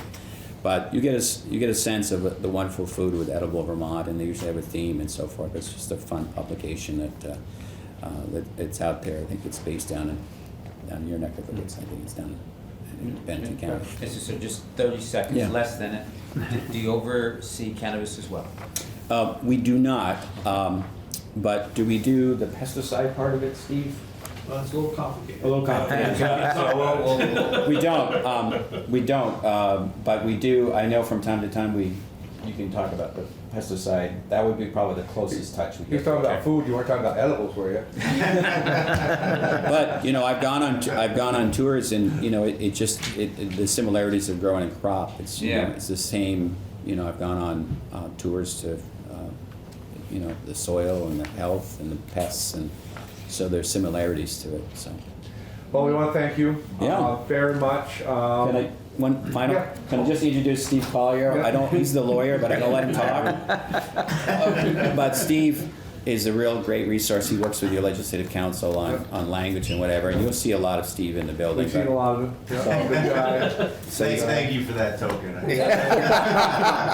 Made it worth coming, right? We appreciate you coming in. New committee, but we're here to help you in any way. Communications back and forth. If there's anything that we can do to help, let us know. We are an ag committee.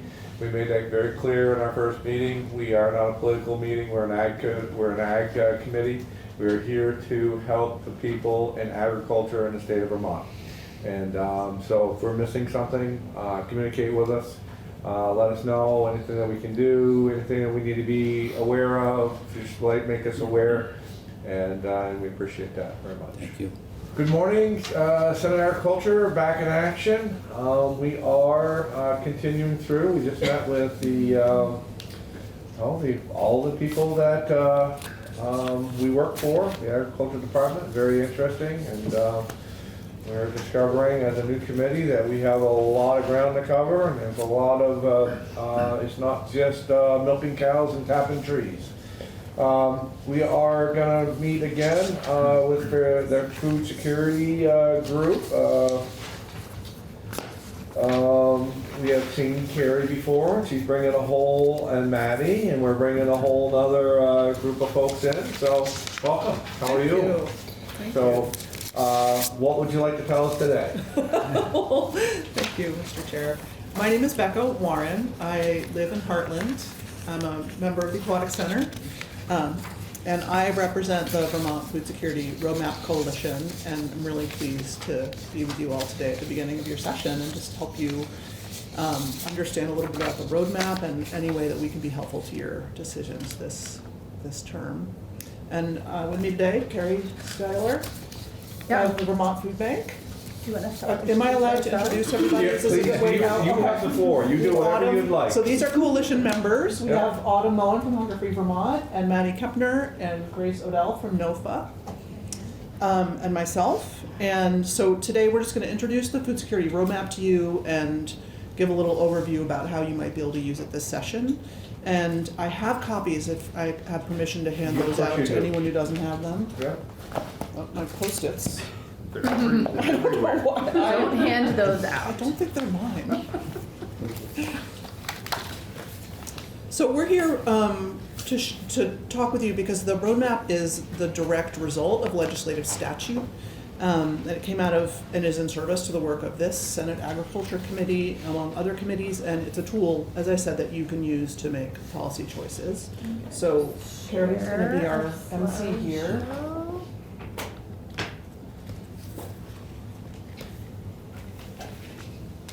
See my speaker notes. Well, Okay, we can go to the next one. So you can look at it right here, Becca. Oh, so fancy. Okay, so just an overview. This is what we're just going to go over today. So just a little bit about the food security roadmap to 2035, then talking a little bit about the status of food security in Vermont. So just give you an understanding of what we currently know about the complex issue of food security, and then talking about the policy requests that will be before you this session that could keep us on the road to food security. So that's what we'll be talking about. Yeah. Tell us what food security means. Exactly. A perfect question. So with this roadmap, we use the United Nations framework for food security, which is slightly more holistic than the United States definition, the USDA definition.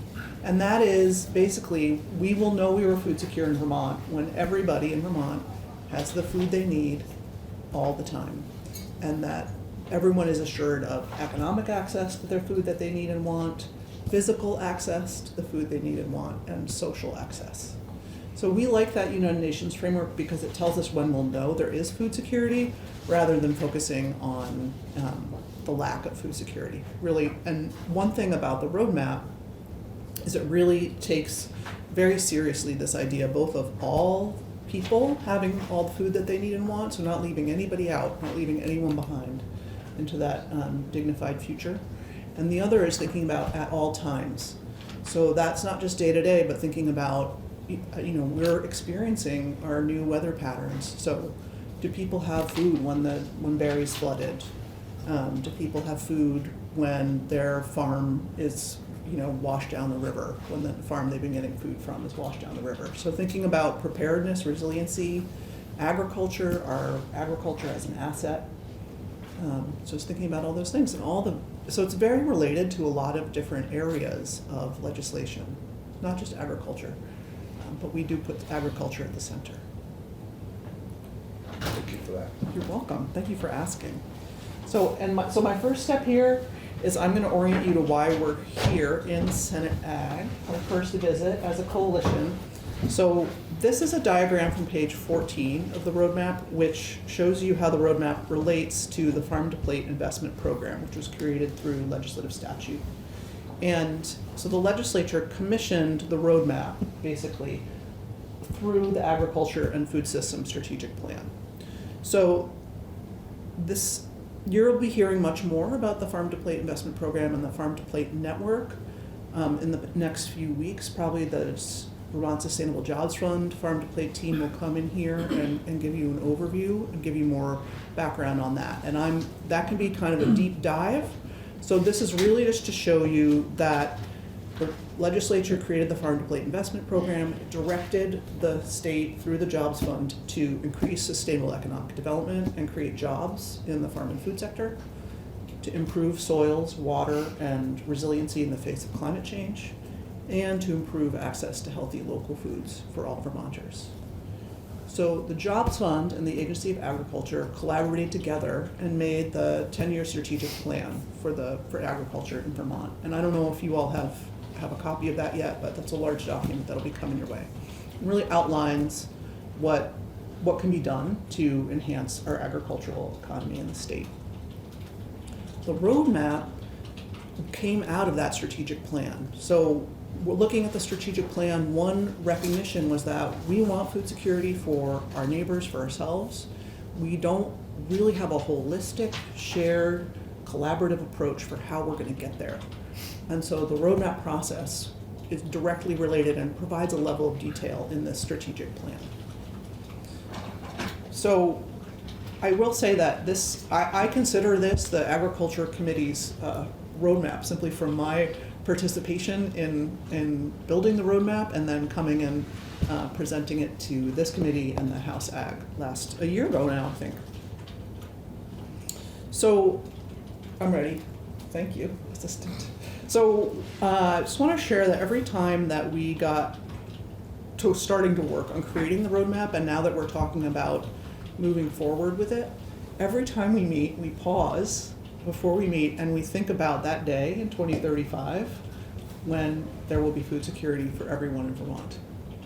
And I just want to invite you in this moment to try to imagine that day when we're standing in 2035 and we know that everyone in Vermont has food security and climate resiliency, and our agricultural sector is thriving and providing for our people.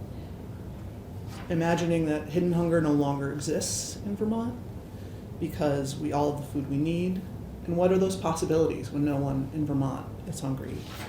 And just imagining that we've all worked together in our mutually supporting roles to create a Vermont where there's equitable Vermont food security, Vermont grown food security for all, and how fulfilled we're all going to feel to know that we made that day possible. And that really helps us keep moving forward on this project. I'm just going to go a little bit into the roadmap itself right now. Carry forward. Yeah. So as I said, the food security roadmap came out of the Agriculture and Strategic Agricultural and Food System Strategic Plan. But it was also, the need for a holistic statewide food security plan was also called for in the Climate Action Plan and in the report from the Governor's Commission on the Future of Agriculture. These are all documents that came out 2020, 21, in those times when everyone was really thinking hard about what is going on with our food supply chain. Do we have the food that we need in the pandemic when national supply chains are getting more brittle? So then in 2022, with the support of the Department of Health and the Agency of Agriculture, a team of dedicated leaders within the Farm to Plate network assembled to design and implement a planning process to make this roadmap with a public engagement process. And we talked with over 600 Vermonters. There were over 120 organizations involved. Our approach was Vermonters know how to solve this issue in their own communities for their own families and neighbors. There's expertise in Vermont about the barriers and the successes that are going to work here. So let's get as much of that information as we can. And so then in the roadmap itself, you'll see there's goals, objectives, strategies, and those all come out of 2 years of talking to people across the state. And then those strategies either came out of those conversations or they already existed in another state planning document, like the Climate Action Plan or the Strategic Plan, and they were affirmed by those public conversations. So, is this the one we're seeing now? Yes. Great, okay, so then in the end, all that information was pulled into 3 goals that we're gonna work toward, and we know that when these goals are achieved, we'll have food security in Vermont. So then one of them is that communities have the tools to support food security. Another is that Vermont farms have the resources to be resilient. And another is that government ensures food security for all in Vermont. And so the puzzle piece, a very simple graphic just representing we need to have all these pieces together, and then we'll have that puzzle of food security solved. So at the end of the time of writing the roadmap, this group that you're seeing on our slide here was involved with sort of the final pieces of it and became very committed to deepening our collaboration and forming the Vermont Security Roadmap Coalition. And you'll, as Mr. Chair, you recognize, you've already seen some of the coalition members in here. Yeah.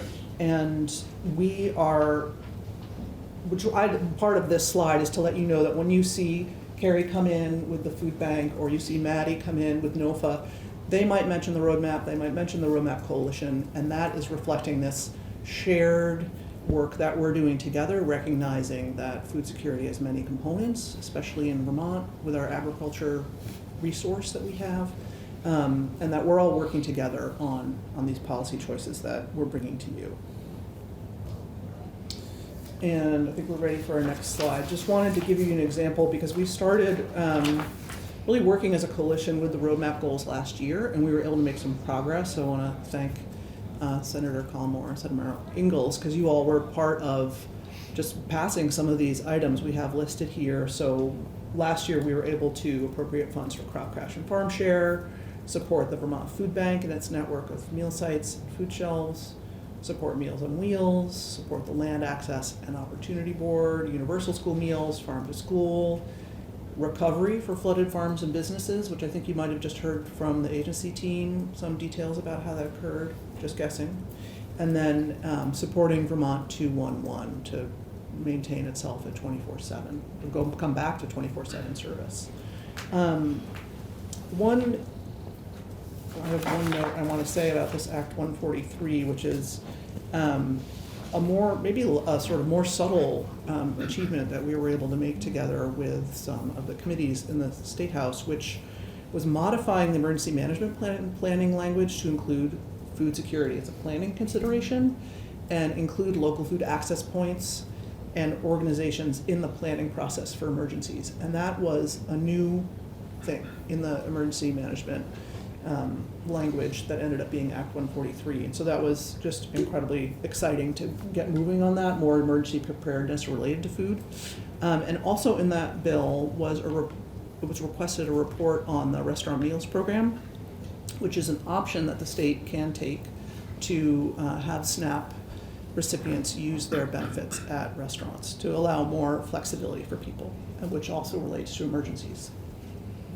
So that is just a quick overview of the roadmap. I'm going to pass it to Autumn, who's going to talk about some of the current status of food security in Vermont. Thank you. Thank you. Could I ask a quick question before, if that's okay? First of all, thank you for being a member of the Aquatic Center. Thank you. Thank you. Why 2035? Yeah, I was gonna say that. Why 2035? The reason that I asked this question is more that the road will always be changing with climate, with the amount of people, more or less, that are in the state. So the target will always be changing. Thus, why 2035? Right. Well, one consideration is, I think, without choosing a target, we'll continue business as usual, and for many of our neighbors, that's not working for many of ourselves. So then another consideration is, what is the timeline where we know we need to be ready for things that are happening? And seeing, when we started looking, when we started working on this project to build a collaborative path forward, we were in the pandemic. And so seeing that we don't have a lot of time left, and we're already learning what we can do to be effective in terms of creating food security during an emergency state, and we already have a lot of ideas about how to create food security in Vermont in the daily, day-to-day. And so in thinking about that deadline we wanted to give ourselves, we thought, well, there's a high level of urgency. We're already on the road, we're doing a lot of things that are gonna create food security in the state, and hearing from folks across the state, we can do this now, we can do it in Vermont. If it can be done anywhere, it can be done in Vermont, and this is what we need to get done. So hearing that urgency and thinking about, all right, let's move forward.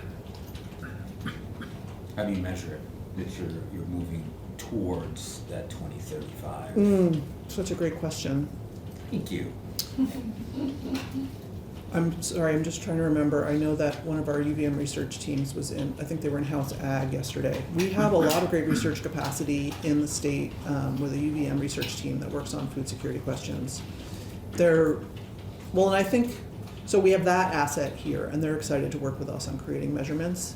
And what is going to happen next in our presentation actually is going through some of the different data points that give us a picture.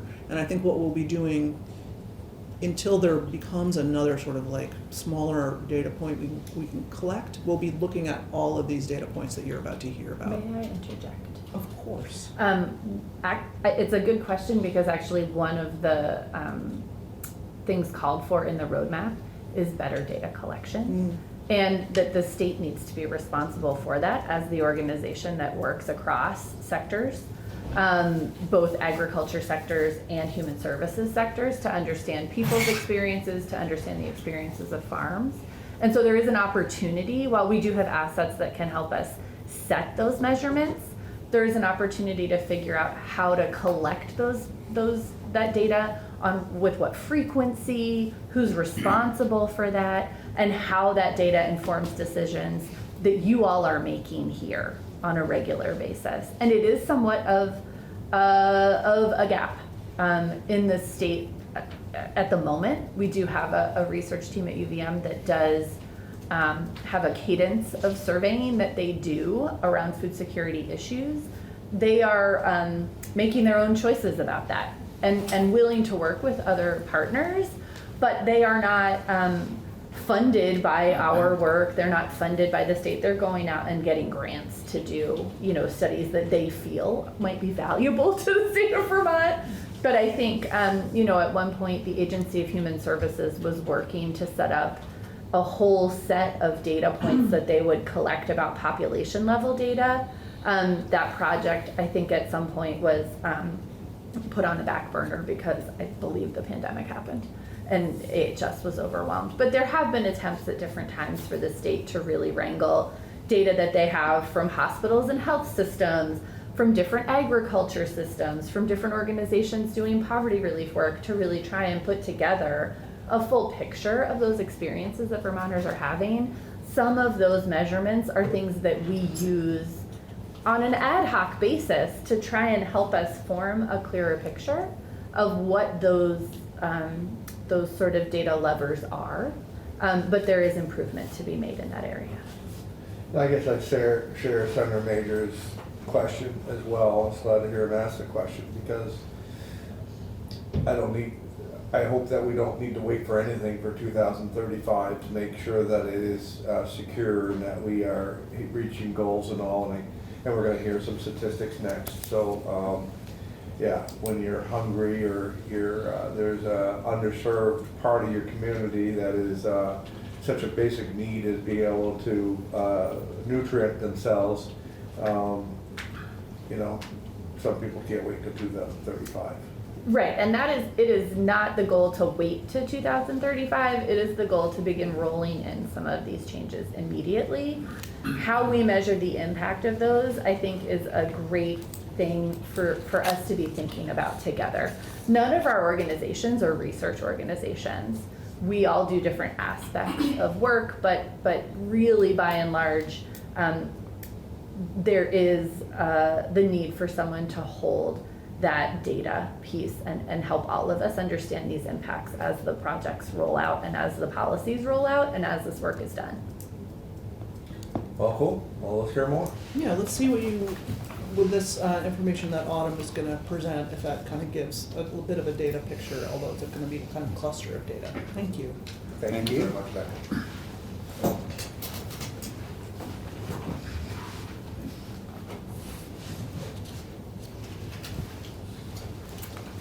All right, hi, my name is Autumn Moen. I'm the Legislative Policy Lead at Hunger Free Vermont. Like Becca said, I'm going to get into a bit of context setting data, so I'm going to share both some quotes about how Vermonters are feeling as well as some data to kind of mesh those two things together. So as Becca was saying, we talked to lots of people while making the roadmap, and they shared how they were doing economically. So in this first quote, this person said, "Nothing would really change until poverty and economic inequality are shifted. People aren't only hungry because of inadequate food access programs." So this reminds us that all of the prongs of the roadmap are important. We need funding and expanding of food access programs, and that's incredibly important, but we also need to take steps to address the root causes of hunger, which are poverty and economic inequality. Because as this next person said, food insecurity is a function of financial insecurity. And this leads people to make decisions like on the quote on the right, "I'm down to eating one meal a day, so I don't need to choose between paying a huge energy bill or being able to eat." Go to the next slide. So to bring in a few numbers to give some context to this, according to the most recent JFO basic needs budget, fewer than half of single adult households in Vermont could meet their basic needs. So lots of people are struggling to afford the necessities. And why is that? Well, there's many factors, obviously, but to name a few, go to the next slide. Housing has become unaffordable for many Vermonters. Over half of both homeowners and renters pay an unaffordable rate for housing, which is defined as over 30% of their income. And on top of this, prices in Vermont are slightly above the national average. So when I say prices, this is an average price data gathered by the federal government that combines things like food, transportation, housing, medical services, things like that. Averaged prices are above the national average in Vermont, but wages are stuck below the national average. So our wages rank 32nd in the country and the second worst in New England. So our wages are not keeping up with the cost of living, and people are really feeling that. And then here's just a reminder as well that not everyone in Vermont experiences this equally. Vermonters of color experience higher rates of poverty, with Black Vermonters and Indigenous Vermonters facing twice the state average rate of poverty. So we know people are struggling economically, and we also know that this is directly related to food security. So to kind of, again, contextualize this food security piece, someone shared during the roadmap that we are your neighbors, we worked hard, we had illness or accidents, we're poor or poorer than we used to be, and we can't afford the food we need.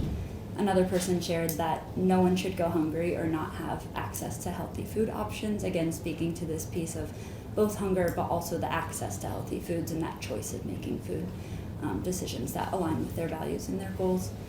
And then on this other piece on the right, someone shared that I think COVID and its lingering effects have shown that food security is not just about access, but also about supply chain resilience. And I think work on food security should take both into account. So you'll see that the roadmap does take multiple aspects of food security into account. So to get into a little food security data, since the end of pandemic government supports, food security is rising every year.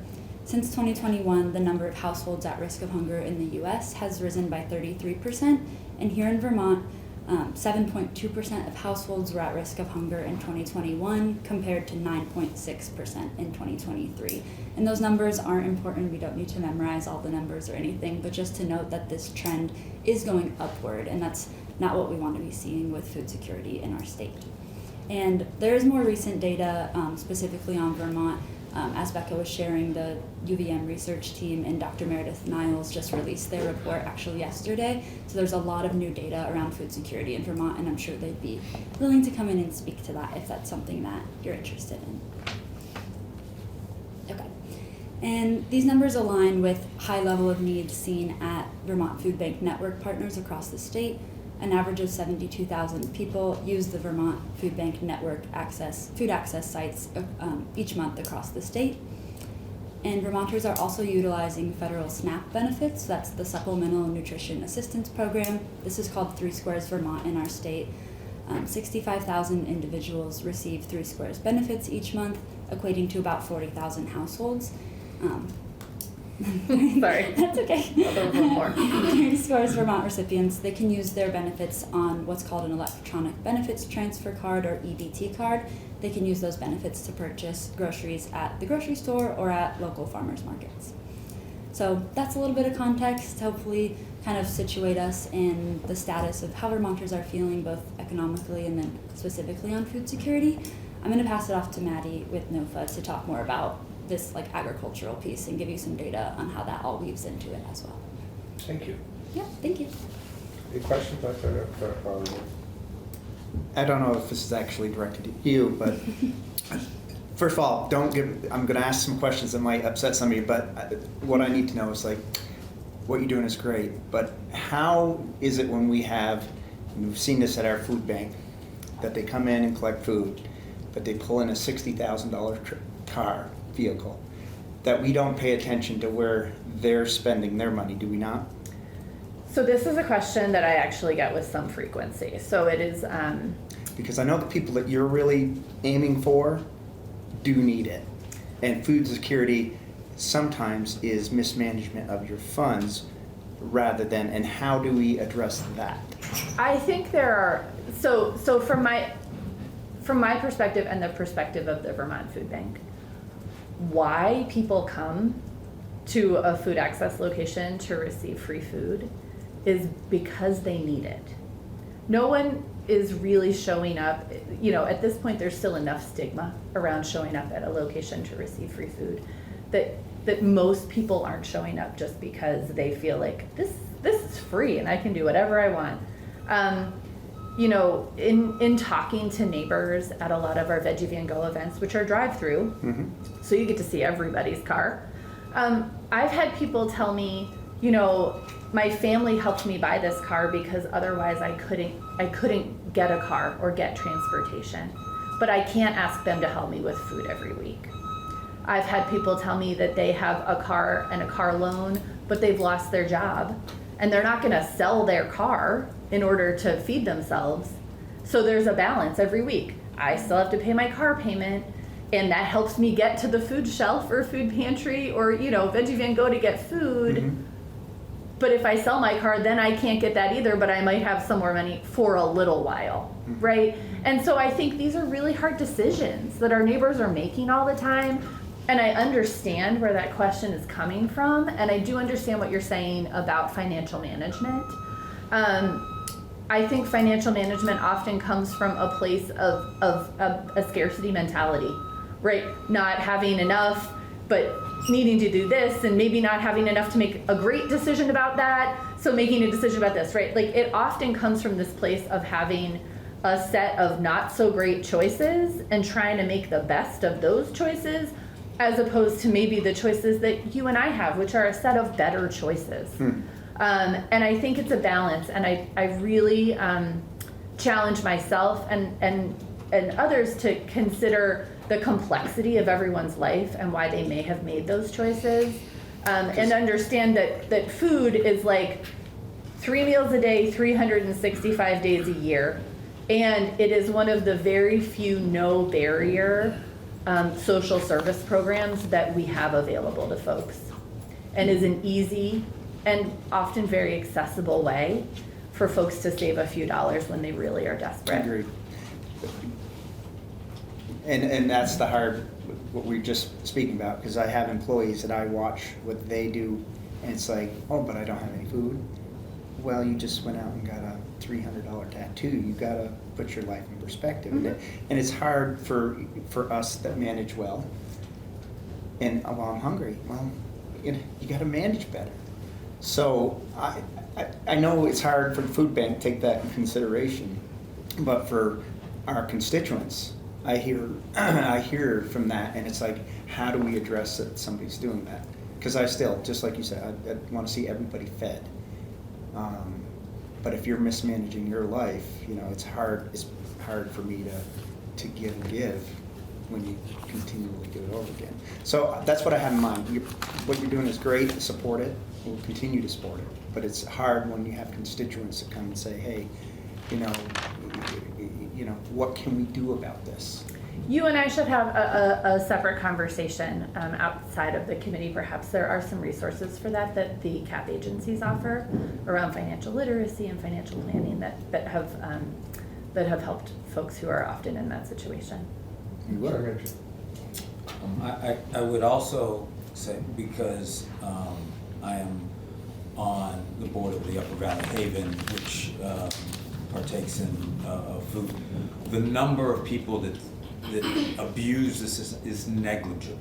There are people who do it, I'm not saying that, but the number as far as percentage, and sometimes we focus on that as far as the number of people, that small minority, because they do it, then the greater good of the number that it actually helps.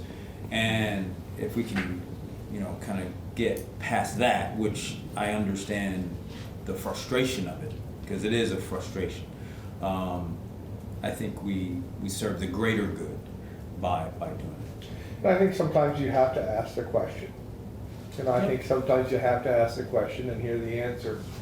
And because, you serve everybody. Everybody, there's some people out there that might feel that way, or might feel this way, or feel that way, or feel this way. So I just think that anytime that you need to form a decision or move in a direction, you gotta hear it all. So Certainly happy to continue to answer those hard questions. I appreciate all of that. It was a hard question to ask, but I've been asked to ask it. Yeah. Well, it is. And it's important. And it all is, and it all is, and again, you're gonna talk about it all, right? That's what we do, so. Absolutely. Should we switch to Maddie? Thank you so much. Thank you. Thank you very much. Thank you all for having me back today. Well, thanks for coming back. Good to see you in person. Yes, nice to see you too. All right, so I want to share a little bit about the agricultural aspect of the roadmap. As we know, farms are central to our culture and our community here in Vermont, and central to achieving food security. So we know that Vermont farmers are struggling with profitability at the same time that too many of our neighbors can't afford the food that they need. So the roadmap lays out a path where we can address the really dual and intersecting challenges of farm viability and food security at the same time. So here are some quotes that we heard from folks that we reached out to and talked with in developing the roadmap. First, someone said, if we can find a way to feed people healthfully and affordably and keep their dollars in Vermont, that would be the gold standard. A farmer said, I haven't really raised my prices in many, many years, and the cost of everything has gone up. I want lower income people to have access to organic, nutrient-dense food, and so how do I still make a living and make my product affordable? I can say specifically in our work at NOFA, this is something we hear all the time. A lot of our farmers really go above and beyond to to set their prices and to market their products and to do their work in a community in a way that makes it accessible to as many people as possible. And they're facing the same pressures around inflation and supply chain disruptions and increasing costs that so many other folks are, and they aren't always in a position to be able to pass those costs on. So it's a challenge that a lot of farmers struggle with. And then finally, someone said, I feel confident about farmers' ability to grow lots of delicious, nutritious food. It's about who has the money to access it.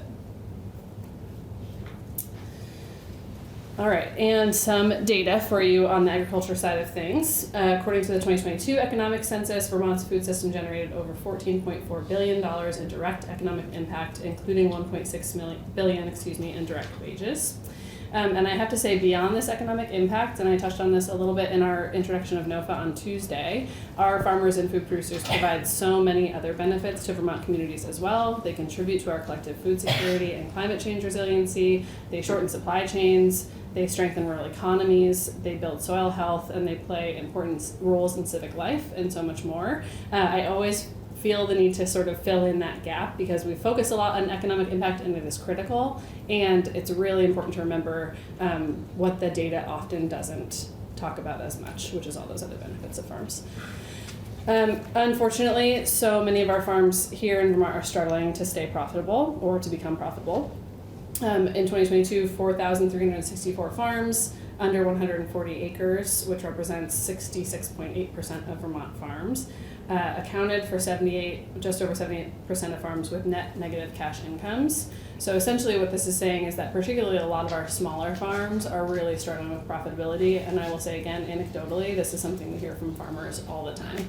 And it's not just the teeny tiny farms that are hobby farms that are, more on the homestead scale. It's a lot of commercial enterprises, and oftentimes it's sort of, you wouldn't know it from knowing a farmer as the pillar of the community that they often are, or as someone who a farmer who's lifted up as really an example of success in agriculture. Too many of those farmers are struggling right now, and we have to figure out how to address that. And then finally, as I talked about a little bit, and I'm sure you've heard a lot about already this session, catastrophic flooding in 2023 caused $44.7 million in damage and losses to the state's farm businesses. And fortunately, the state was able to provide some meaningful relief through the BGAP program in 2023 and again in 2024. We have learned from this experience, and we can use what we learned to move forward in a better direction. And now we're going to share a little bit more about our policy requests this year to keep us on the road to food security. These are organized into 3 specific issue areas, all of which again are intersecting food access, agriculture, and community priorities. And I have to say too, lest you think we are all doom and gloom based on some of that data, we are not. We feel, I think, and I can speak for the coalition as a whole, and I will say personally, incredibly hopeful. Doing this work requires that we are hopeful, and it reinforces that hope all the time because we get to work with people who are doing incredible things to make these circumstances better. So the roadmap shows us the way to achieve full food security for Vermont by 2035, and these priorities are the next steps that we need to take in this journey together in order to move closer to a vision, our shared vision of a food secure Vermont where everyone has the food they need and want, and farms have the resources to be resilient. These are our specific priorities for 2025. And we hope you'll join us in supporting them. So first, passing legislation to implement the SNAP Restaurant Meals Program in Vermont, including funding for administration and restaurant equipment costs. The Restaurant Meals Program, for anyone who's not familiar, is a state option for SNAP, also known as 3 Squares Vermont. In our state, this program would allow 3 Squares recipients who are over the age of 60, have a disability, or are unhoused to use their benefits to purchase ready-made meals at participating restaurants. Secondly, we are asking the legislature to fund Vermont Food Bank's request for $1.75 million in base funding to support responsive readiness, thank you, and $3.25 million for food purchase and distribution. Vermont Food Bank has been acting as an informal partner for the state for years, and with this request, we are asking the state to formalize that relationship and fund that support with this base appropriation and additional funding to support food purchase. This is really reflective also of the increasing rates of food insecurity that the food bank is responding to. And then finally, as we talked about a little bit on Tuesday as well, increasing public investment for NOFA Vermont's Crop Cash Plus and Farm Share programs to $500,000 in base funding. The Crop Cash and Farm Share programs will allow more Vermonters to access healthy local food while supporting farmers in their communities and circulating dollars in the local economy. In terms of the agriculture priorities specifically, as I mentioned the other day too, we are asking the legislature to pass the Farm Security Fund, which will support farmers in recovering from climate emergencies and extreme weather events. And that will build on the success that we experience from the BGAP program. And then secondly, we're asking the legislature to fully fund the work of the Land Access and Opportunity Board, which is a state structure currently housed within the Vermont Housing and Conservation Board that supports marginalized people and communities with financial and other resources that they need to gain access to land and housing.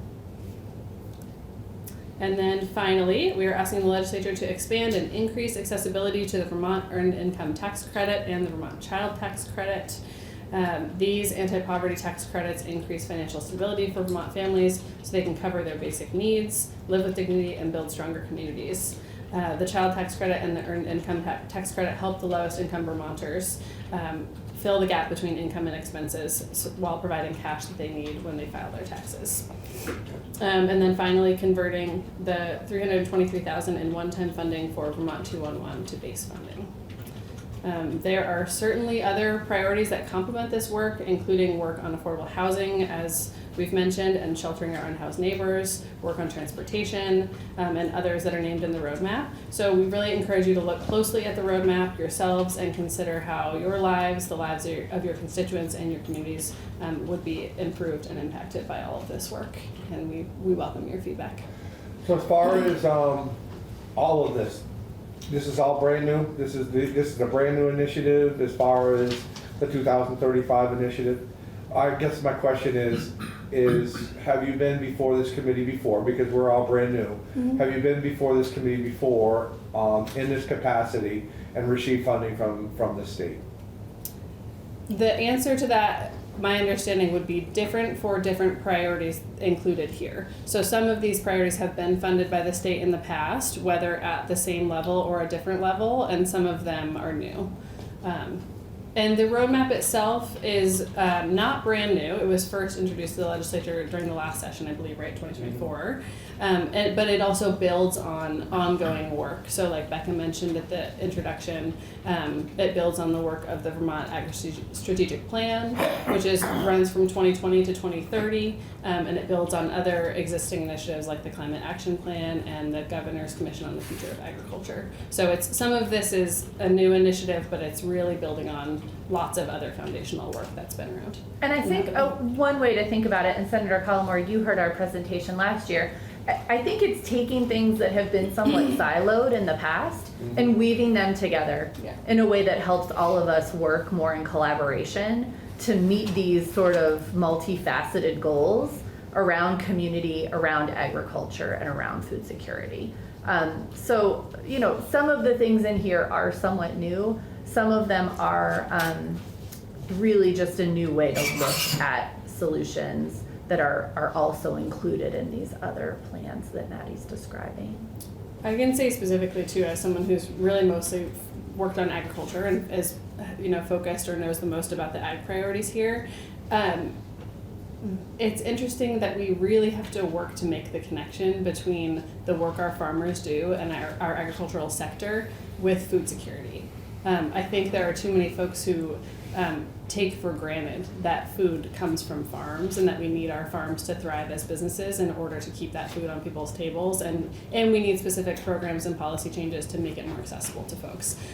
So to Carrie's point, really weaving these areas of work and these needs together is incredibly important, and to have it tied to food security on the timeline of the roadmap kind of puts a different sense of urgency and focus on it that we feel is really needed. So what would you say the decrease of what you're asking for? I know what you're doing. I can see the urgency of what you're trying to get to. I can understand that there's some monies here, there's monies there, and all of that. What do you think the increase as far as the amount of monies that you would receive from this committee in previous years versus what you're asking now? What do you think that increase is? Because those are things we need to understand. We need to understand about where the dollars are. We're not a money committee, but we are a committee that, that handles money as far as requests and stuff. I mean, we asked the same question before you guys got here, okay, Agency of Agriculture. What's your money source? What do you have? What do you handle? What do you do? We found out, they handle $57 billion worth of money. So when we're gotten groups coming in front of us, trying to parse out as far as where our budgets go and all of that, where are we as far as an increase as far as where we were in previous years? Is that an easy question to answer? Or, and I'm not trying to, We have the total it's, off the top. Well, I think I could probably help answer that most clearly. Yeah, so last year, the two financial requests that are included again this year that were funded were a request for the Vermont Food Bank. That money actually did not come out of the agriculture budget. It ended up going through the DCF budget line. Right. It was, and that's the reason why we asked that, because if we can't do it here, where else can we go? well, So I'm and not trying to pin you down to like, oh shoot, we didn't succeed there. Well, maybe you did succeed there, but we weren't able to get you there, but we were able to put you someplace else. Yes. So that's why we asked the question. And I think there's a little bit of complexity there as well about jurisdiction over food issues and food security issues. And when you look at and read the roadmap, I suspect each of you will be able to see a very clear connection to the agriculture committee work that you're doing. But I suspect that you will also see connections to your afternoon committee work. So I think offering that, that you bring both of those lenses to this when you flip through this document is really critical. And is part of the process of how the Vermont Food Bank came asking for dollars for food purchase, ended up in the DCF budget, but is actually spending those dollars through our Vermonters Feeding Vermonters program with Vermont farms. So maybe not entirely logical, but really a good outcome. That request last year was for $5 million. We received $1.3 million. We're again asking for a total of $5 million. And it could be spread through various budget lines. NOFA last year also came asking for about $500,000. You got 370? We got 300. 300. Our ask was 478,000. That's what it was, yeah. So roughly a $200,000 gap between last year and this Right, year. and that's the same question we asked NOFA the other day when you were on the screen and all that stuff. And for anybody that's watching from home, or for anybody that's gonna come back in again on another capacity, this committee is always gonna ask that. And it's because it's our obligation to the taxpayer and to everyone else, but it's also our obligation to you to say, again, as I said just a few minutes ago, if we don't have it here, and it's something that we absolutely positively believe as a committee that we think that this should go forward, let us help you find your path forward. We've done that over and over and over again in our other committees. That's why we asked the question. And before we finish, I just want to offer the other piece that was funded last year that is asking for funding again is the Land Access and Opportunity Board that very clearly fits within your committee structure. They received $1 million last year. I don't have the exact number in front of me that they're asking for this year, but we can get back to the committee with that information when we have it. I suspect it will be something within the relative ballpark of that amount. Yes. Thank you, Mr. Chair. And I'm sorry that I'm getting into a little bit of the weeds with this. For the SNAP, for the SNAP restaurant, how do you determine what restaurants or they can go to, and then what foods they can purchase? Do you mind if I step out of this chair and offer it to Autumn so she can answer Whatever you guys want to do. you? Yeah, why don't you come answer that, Autumn? Here, no, you sit here. Okay. You stay here. So I got this one. You stay in I there. Okay. That's a great question. So the state can tailor the SNAP Restaurant Meals program to be kind of whatever we want it to be, which I think is a really good strength of the program. So a few other states have it and they all operate in different ways, but we would be able to say, like, we want certain criteria to have a restaurant qualify. So maybe they serve local foods, or they're in a rural part of the state where there aren't a lot of restaurants there, or maybe they are in a city where there's a high need for the program. Maybe there's a high unhoused population there, so we want to include restaurants in that area. So we can really tailor it however we want to. And then to answer your question, was it what foods they can buy there? There wouldn't be any restrictions on what folks can buy there. Again, this program is really to offer choice and flexibility for people when they're going to get meals. But there would be a requirement that the restaurants have menu options that are lower price. So whether that is something that already exists on their menu and that's just something they offer to everyone, or if they have they add a few extra things that would qualify for this. But there wouldn't be a separate menu that goes to folks who are paying with SNAP benefits. Just, that's an added layer of stigma to have a different menu and all that. So we don't want any of those hoops for people to jump through, but there would be a requirement that they have a lower price point option on their menu. And the reason I ask is that from an equity standpoint, I want to make sure that our rural Vermonters are able to access this program and they have to travel a certain amount of time that we have restaurants that can serve them as well. Yeah, and part of the ask is to include a restaurant meals program navigator position within DCF that would really help restaurants go through the application process, help the state onboard restaurants into the program, and they would be able to do outreach to hopefully every town, every community across Vermont, or at least every county, and make sure that there are restaurants all over the state that are participating, so folks, like you said, don't have to drive far to be able to access these meals. So. Thank you. Of course. Mr. Chair, the $5 million figure, I assume that does not include the additional cost of SNAP or of expanding the SNAP program or of the expansion of the tax credits? No, and the tax credits is, so the restaurant meals program, the cost for that is essentially a position and some technical costs. So it's, not one I know off the top of my head, but I should. Yeah. Are you talking about the? I got my question answered. Just Yeah. yes or no on whether. And the tax to think about credit that. piece, just for clarity for others on the committee, the tax credit piece is not an expense. It would be essentially more support for outreach so that folks who are already eligible for those tax credits are more able to access them. And that is a challenge at our state level, that the lowest income folks who are eligible for those refundable tax credits are not always able. I'll ask you afterwards about that. Great. I would just add too to that point that with the SNAP Restaurant Meals Program, all of the funding for benefits for folks is all federal It's dollars. federal, Yeah, so I wasn't talking. I wasn't asking that's about okay. where Just the wanted money to, was coming totally from. just wanted to reiterate that because I think that's really important that money gets to go back into our local economy. Well, good. Great. What else? I'm gonna just breeze through the end of our presentation here, I think. Yeah. Yeah, I don't need the comfy chair. I'm great.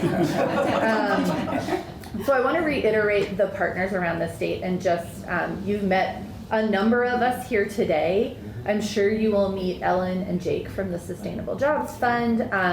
And I'm just going to go through some of the faces that you're going to see in the State House. And I really want you to consider these folks resources. We're here to help you unpack this document. We're here to help you understand the intersections with this committee's work and other committees' work.